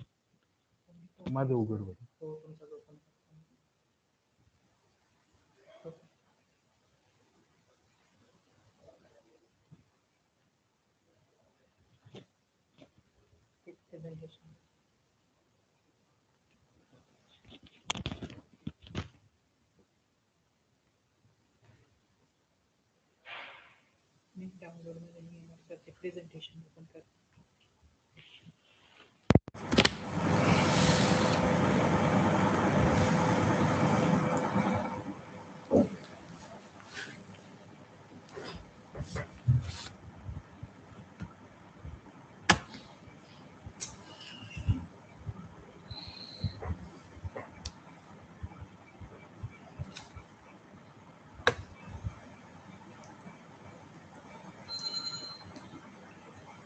काय तुला मी किती वेळा सांगून ठेवलं होतं.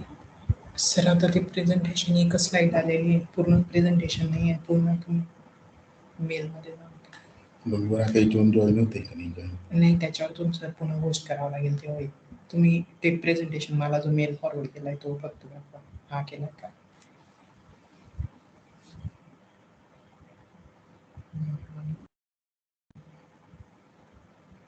Presentation कुठे दोघे जिथे जाऊन देतो गेला ना वेळ किती रे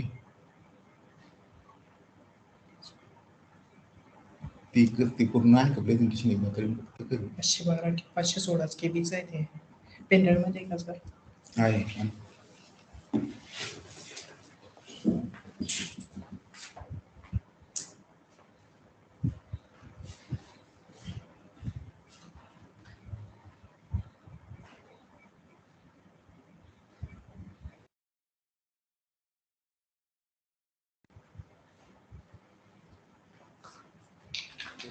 Any problem?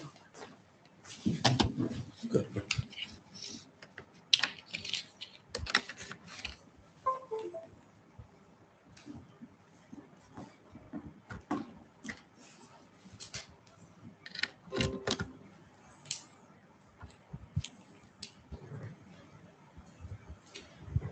Please wait. I am sorry for there is some technical problem.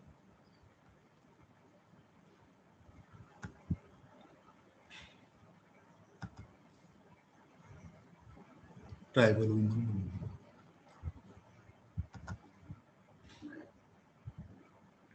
Your screen is visible.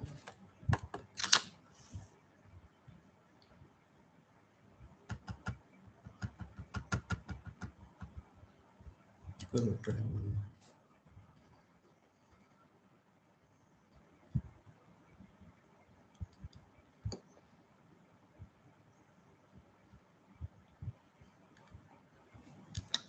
Search करना, सर्च बाय.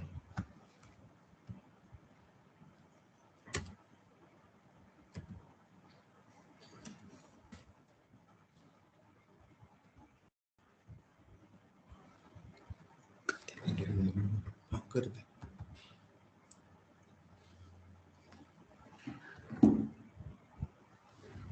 स्क्रीन दिसते का विचार. Yes. Please go ahead. Unmute. Now screen is visible. Yes, yes, you go ahead. Hello. You go ahead. Hello. Hello, you go ahead, Satish. Yes, sir. I'm sorry for all of you. Now, the this is the my topic in which the we are working on the malnutrition, and this is one of the parameter, the child stunting.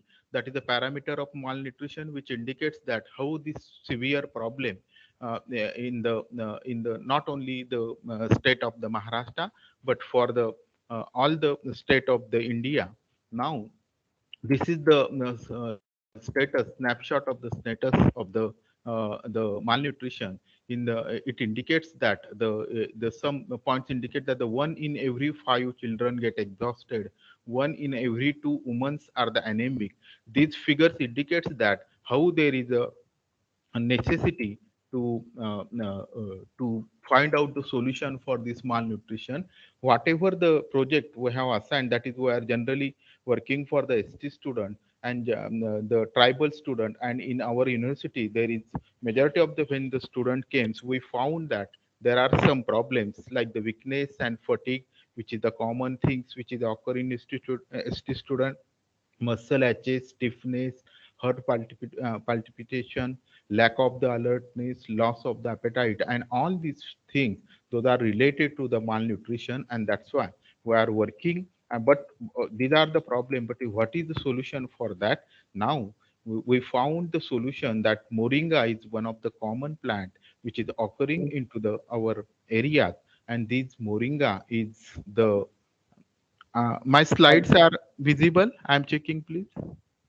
Yes, yes, you go ahead. Yes, the these Moringa plants, that is commonly known as the Sheuga, and these are the two varieties, that is the sweet Moringa and the bitter Moringa. Those are found into our areas, and on the for the popularization, because we have to popularize the products for the tribals, and that's why we selected that is the already common that is used by the people, that is the sweet Moringa. And this is the word market for the moringa, but still the all of the people they know about the moringa as the fruit vegetables, but whatever the other products are the moringa, those are not known to the common people, and or the its potential for the nutrition is not known for the people. But this is the word market that is which is famous for the various moringa product, and those are useful into the food, cosmetic, and pharmaceuticals. And that's why we selected this topic. And we first, although there is a various papers that are published on the nutritional capacity of the moringa, but whatever the moringa which is occurring, especially into our region, and that we validate, really it contains the all type of the nutritional material which is which is the useful. And then we found that after the analysis of the different sample, we found that it contains the protein, carbohydrate, fat, and besides that, whatever the essential nutrients like iron, calcium, zinc, and total amino acid, this contains the leaves contain the significant amount of all these things, and these all things having the very high amount of high role into the whatever the into the nutrition, whatever the moringa leaves we analyze, those having the various significant nutrition, like it provides 7 times more vitamin C than the oranges, 10 times more vitamin A than the carrots, and 9 times more protein than the yogurts. In this way, it indicates that we validate all these things, and then we go for if we have to go for the formulation for the tribals, then we done the toxicity testing of the variety those are we are using for the preparation of the various tribal brothers. And then we, by using the OECD guideline, we check really whatever the moringa leaves we are using for the future, really those are the non-toxic. And we found that these all type of the moringa leaves preparations that we have prepared, as well as the moringa leaves we tested against the Vistar model, we found that it is completely non-toxic for the youth. And then on that basis we determine, by considering the needs of the tribals and their what type of the food they are using, as well as not only for their nutrition, but if we develop some simple products and for their entrepreneurship, the different type of the material we develop, or the preparations we develop, which includes generally our first aim is to make their food the nutritious. And that's why the leaf powder we made, and that their specific concentration that will maintain the all other qualities of their food. That's why we first we use the preparation is the leaf fortified flours of maize, jawar, and bajra. The concentration of the maize powder, the moringa leaves we optimize. Then whatever the chutneys they are preparing, by using the different type of the material that we prepare, the leaf use of leaf into the leaf powders into the various dishes, we prepare the meal drink, and etc. One by one I will show. This is all things we optimize. This moringa tea, one of the preparation we develop with some ingredients, and it is this type of the preparation we made, and we demonstrated to the young students those are working into the MSc. And majority of the students, they are attracted to start their some small startup by using our product. This is one of our popular product, that is the moringa tea. The next product we prepare, that is the juices. And this this juice we popularize in on the background of the corona, because it provides the various energetic as well as the amino acids and proteins. And for that also we prepare we optimize the concentration, that is the 10 grams of the fresh leaves in the 100 ml. Simple mixing is there, filtration. And if the person those are suffering from the arthritis, there is addition of some other materials like a ginger. After that, the dried the moringa is one of the major type of the leaves is we are majorly using. And that's why the moringa leaves, when you have to available for the market, its drying is most important. And for the tribals, we please unmute, please mute the someone mic is open.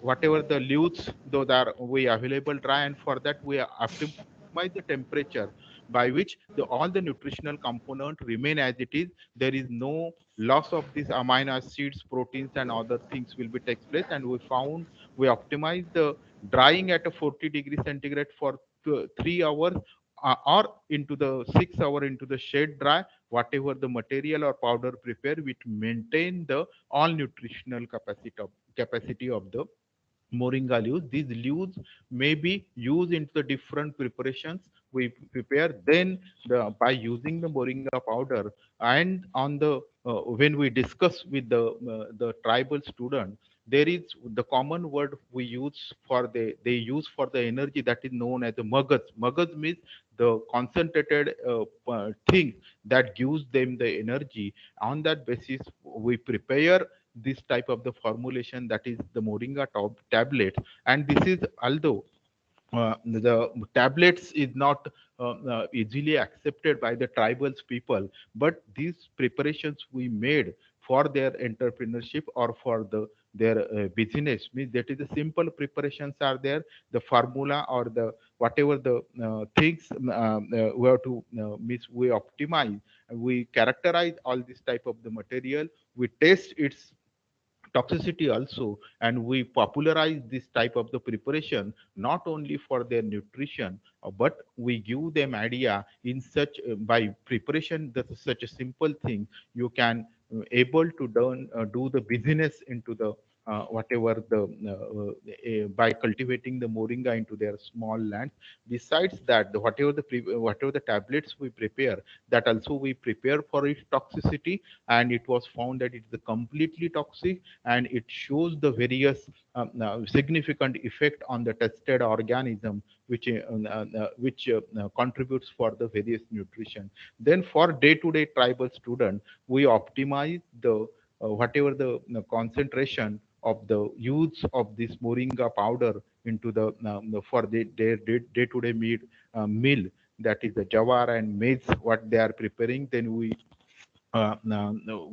optimize the concentration, and now then in the some part we are able to popular this moringa atta or the use of moringa powder into their day-to-day preparations, and this is one of the photograph.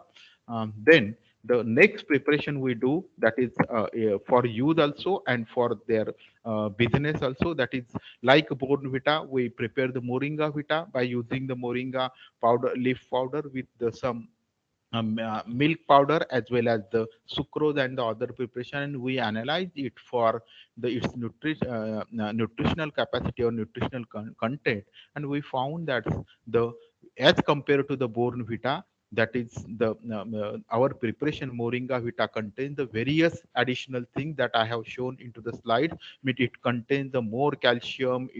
There is no there is a iron is present, potassium. There is no zinc and amino acids like components those are absent into the Born Vita. But our preparation is a natural one, and it is contain the various amount of the essential amino acids, nutrients, and the minerals, and that's why this is also one of the product we prepare for the tribals, not only for their nutrition or day-to-day use, but also for their future business. Then these are the different products we produce. That is the moringa jams, nutri jams we produce. We produce some different type of the chutneys, and there is the moringa vita is one of the popular and preparations among the whatever the peoples with tribal peoples with we are connected.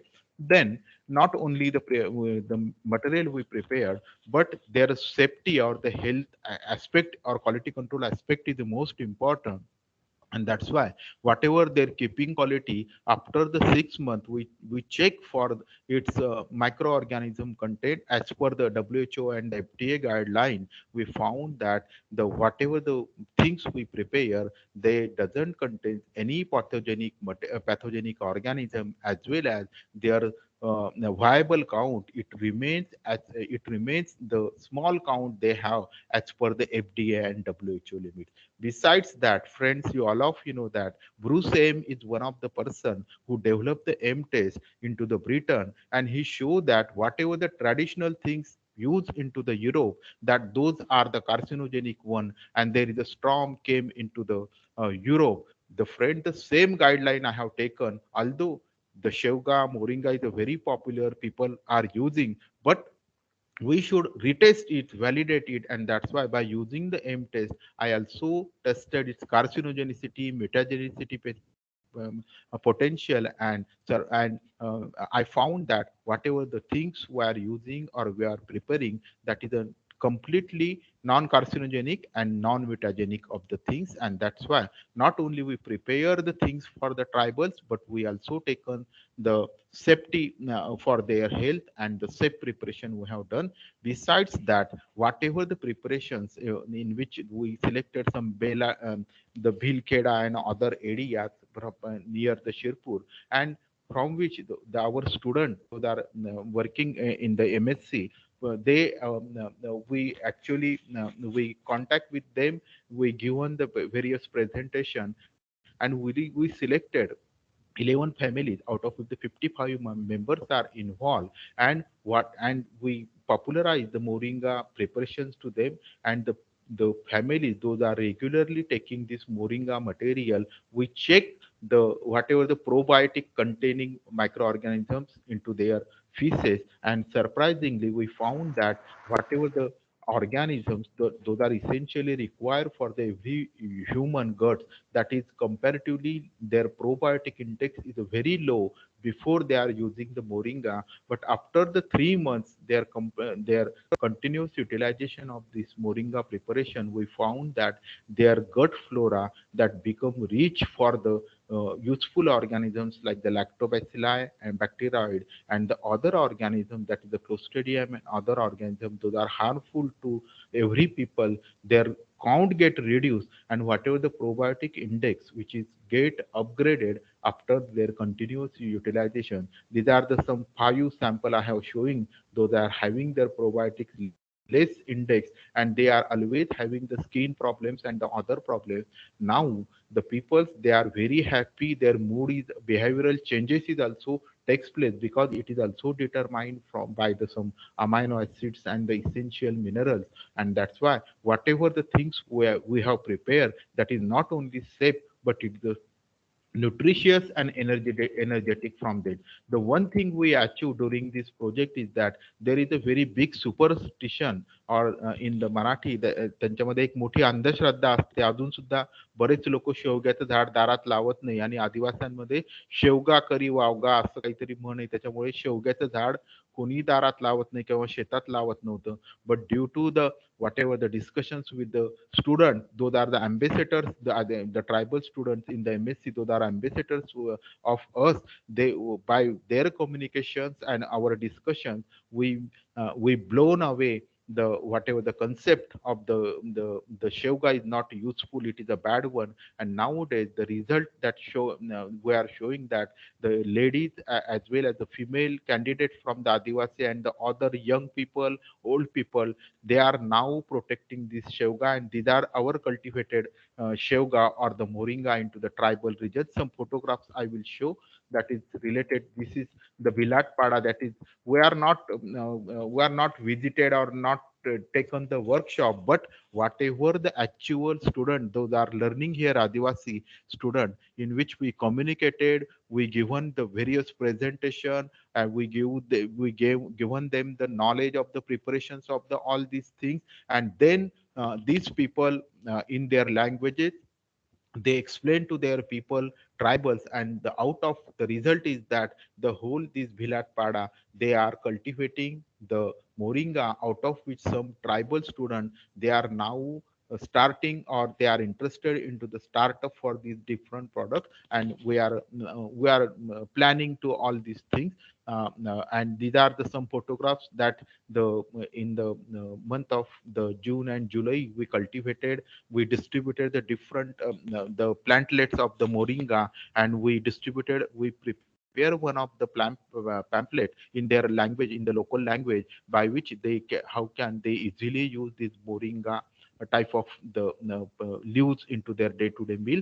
There is the as per the Khurana madams and the Sharma madams and the Agrawal madam's suggestion, the kitchen garden is one of the concept that we try to try to run into the Vilat Pada. And besides that, they have the various sides to their home, and that's why on in the side of their home we induced them to cultivate the moringa.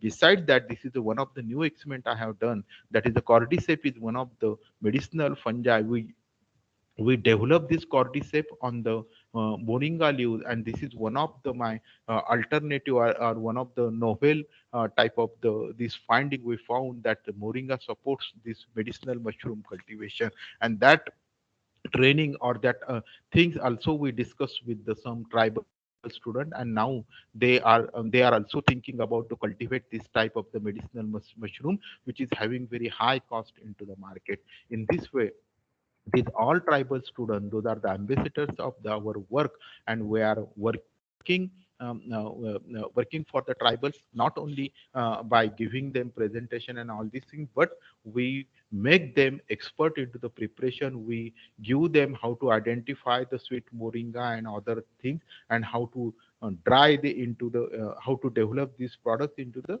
less amount of the investment. In this way, the we have done the all this type of the work now. This project is toward the completion, and I'm very thankful to NASI and the all members to they supported our projects, and I'm very thankful to all of the NASI guide from the Khurana madam to the Shukla sir to Sharma madam and the Agrawal madam. I'm very thankful to also the today's all participant and dignitaries, although there is some problem which is occur into the technical problem is occur, but still the by the patients, the all people they remain present for my presentation. All of you, thank you. If any problem, please any question, you please ask me. Thank you, Satish, for your contribution to us. I am again very sorry to all of you, but there is a technical problem of the, and that's why there is some disturbances occur. Okay. I think that Baride Okay. Shukla sir, Baride madam may be present, and if they have any questions or they have any suggestion, I'm try to answer their questions, or I will try to their suggestion to practice. Please stop your sharing. Okay. Okay. Okay, sir. Your work is self-explanatory actually, and therefore there are no more doubts. You have presented a lot.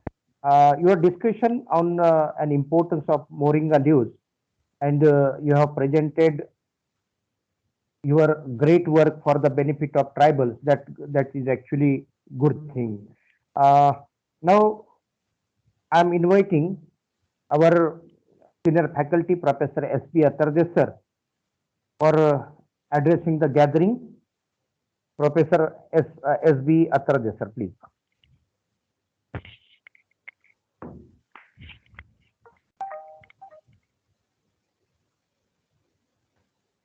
Satish, stop the Hello, sharing. good afternoon.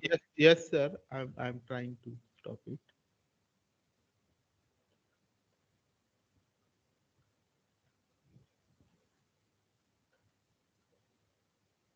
So it gives me immense pleasure to give valedictory address for this webinar.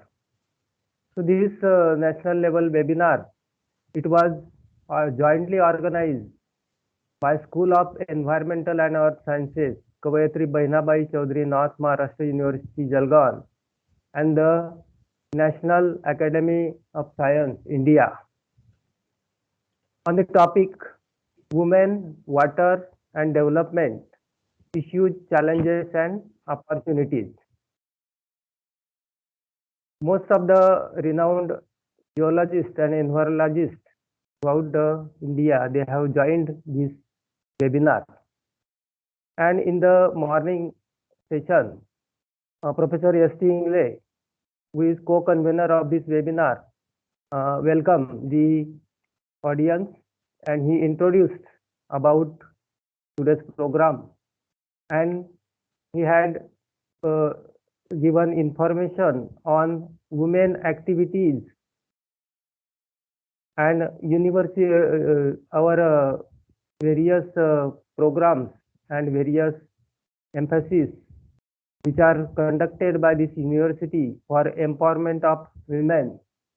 He had also indicated that lab to land schemes, they are also working for empowerment of women. After that, inaugural address was given by Professor Dipali Malkhere ma'am. She is NASI member and working at Department of Chemistry, Savitribai Phule Pune University, Pune.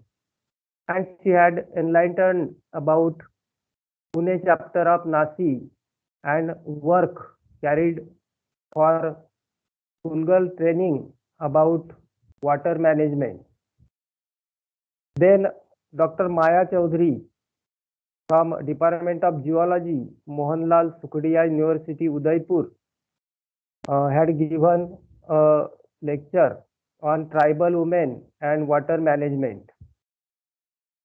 After that, Professor S.N.Patil, who is convener of this webinar and working at School of Environmental and Earth Sciences, KBCNMU Jalgaon, had given information regarding his ongoing NASI project, and he told that they have prepared a prototype for water quality management, and they are fixing it in Nandurbar district.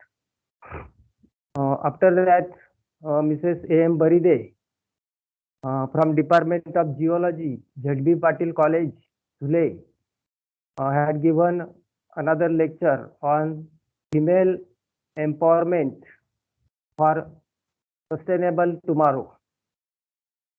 Then Dr. S.V. Patil from School of Life Sciences, KBCNMU Jalgaon, had given information on his ongoing NASI research project on nutritional products from Moringa seeds. At our School of Environmental and Earth Sciences, we are always engaged regarding various activities about water quality training, water quality testing, etc. So under Rajiv Gandhi Drinking Water Mission, we have conducted workshops and training programs for Gram Panchayat workers from the Jalgaon district. Then we have conducted water testing workshops for common villagers also. At our school, we are having water quality testing laboratory. Through consultancy, we are providing services to industry people, common public, and farmers also. We are also allotting various research projects to our postgraduate students based on the water quality survey and water quality testing around the KBCNMU area and in nearby jurisdictions. So every year we are doing some activity regarding water quality. So before COVID period, we have conducted many workshops on this topic, and during COVID period, we have conducted webinars on the topic. So I hope that important information is gained by the participants of this workshop.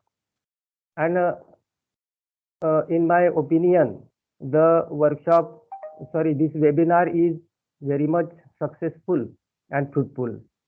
Thank you all and have a nice day. I'm handing over to Dr. Rokde.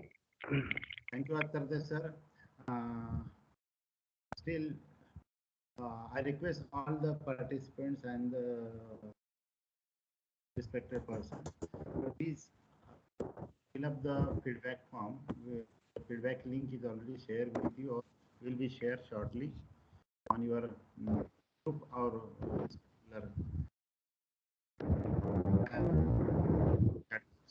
please. Still,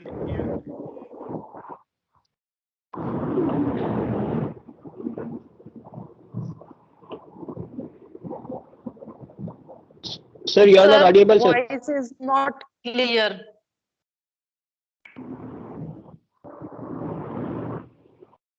I request all the participants and eminent personalities, we are sharing a feedback form on this particular chat box or on your group. Please complete the feedback form and send it back for upgradation of the system or whatever the feedback is there. And if you have any doubts or questions, our expertise are here. Please ask 1 or 2 questions so that we can proceed further. Thank you, Rokde sir. Please go ahead. Thank you, sir. Thank you, Akhtar, for your valedictory address and the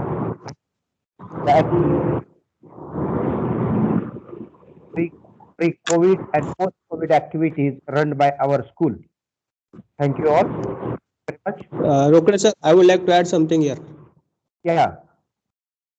Good afternoon to all. Myself, S.N.Patil, NASI project fellow, working on NASI sponsor project. I have shared the feedback link in chat box. You may proceed with it, and it's mandatory to submit the feedback form to generate a certificate. A big thanks to audience. I am very much proud to announce here that around 120 participants from throughout the nation has participated in the webinar, and your precious sharing and support, kind support from NASI, especially inputs from the Shukla sir, Secretary of NASI, for his valuable guidance and support throughout this webinar and event. And Rokde sir, over to you. Thank you. Okay. Now every event is having end. Now for presenting vote of thanks, I am inviting S.N.Patil. S.N.Patil, please present vote of thanks. Bhavesh. Yes, sir. Am I audible, sir? Yeah. Am I audible? Yes, you are audible. Go ahead. It's my privilege to have been asked to propose a vote of thanks on this occasion. Our School of Environment and Earth Science have been fortunate enough to back by a team of very motivated and who knows the responsibilities and result-oriented works. I, S.N.Patil, working as a NASI project fellow, on behalf of my entire team and School of Environment and Earth Science, thanks to all the distinguished guests for sharing knowledge on this important topic, women, water and development. We also like to acknowledge our gratitude to our Dipali Malkhede ma'am, member of NASI, timely inputs from the Santosh Shukla sir, Additional Secretary of NASI, Maya Chaudhary ma'am from the Udaipur, Arti ma'am from the Dhule, S.P. Patil sir from our own life school for his timely, precious guidance to us. Finally, I would like to thank our senior professor, Dr. S.T.Ingle sir, for his opening remarks and the guidance by our beloved director, Dr. S.R. Thorat sir, for supporting this event. In the last, I would like to thank to beloved our Honorable Pro Vice Chancellor, V.L. Maheshwari sir, for his cooperation in organizing this national level webinar. Big thanks to all the audience for their patience, sharing and support. With this, I declare this session is over, and Dr. Rokde sir, please start processing further. Thank you, sir. Okay. Thank you, everyone. Thank you, Dipali Malkhede madam. Thank you, Maya Chaudhary madam. Thank you, Baride madam. And thank you, all NASI authorities. Madhurika Agrawal madam for their and our Vice Chancellor for their constant support and motivation towards such kind of arranging such kind of program. Thank you one and all, and see you soon. Please, Rokde sir. Thank you very much. Thank you, Patil sir. Professor Malkhede here. Yes, Recently, I came to know about this Moringa, benefits of Moringa plants, leaves and flowers. So I started using this Moringa because of this calcium deficiency and iron. That is really good for particularly women for increasing hemoglobin. This eating of Moringa leaves, fruits as well as flowers is very beneficial. That is my own experience. Yes. Thank you. Thank you, madam. Thank you very much to all participants, all resource persons, and organizing members for making this a grand webinar as a grand success. Again, with the permission of all members, I declare that this webinar is over. Thank you very much. And this link will be shared very shortly. Thank you. Thank you. Thank you thank you चलो bye. त्यानंतर ते काय म्हणतो, नंतर ते प्रश्न विचारत आपण.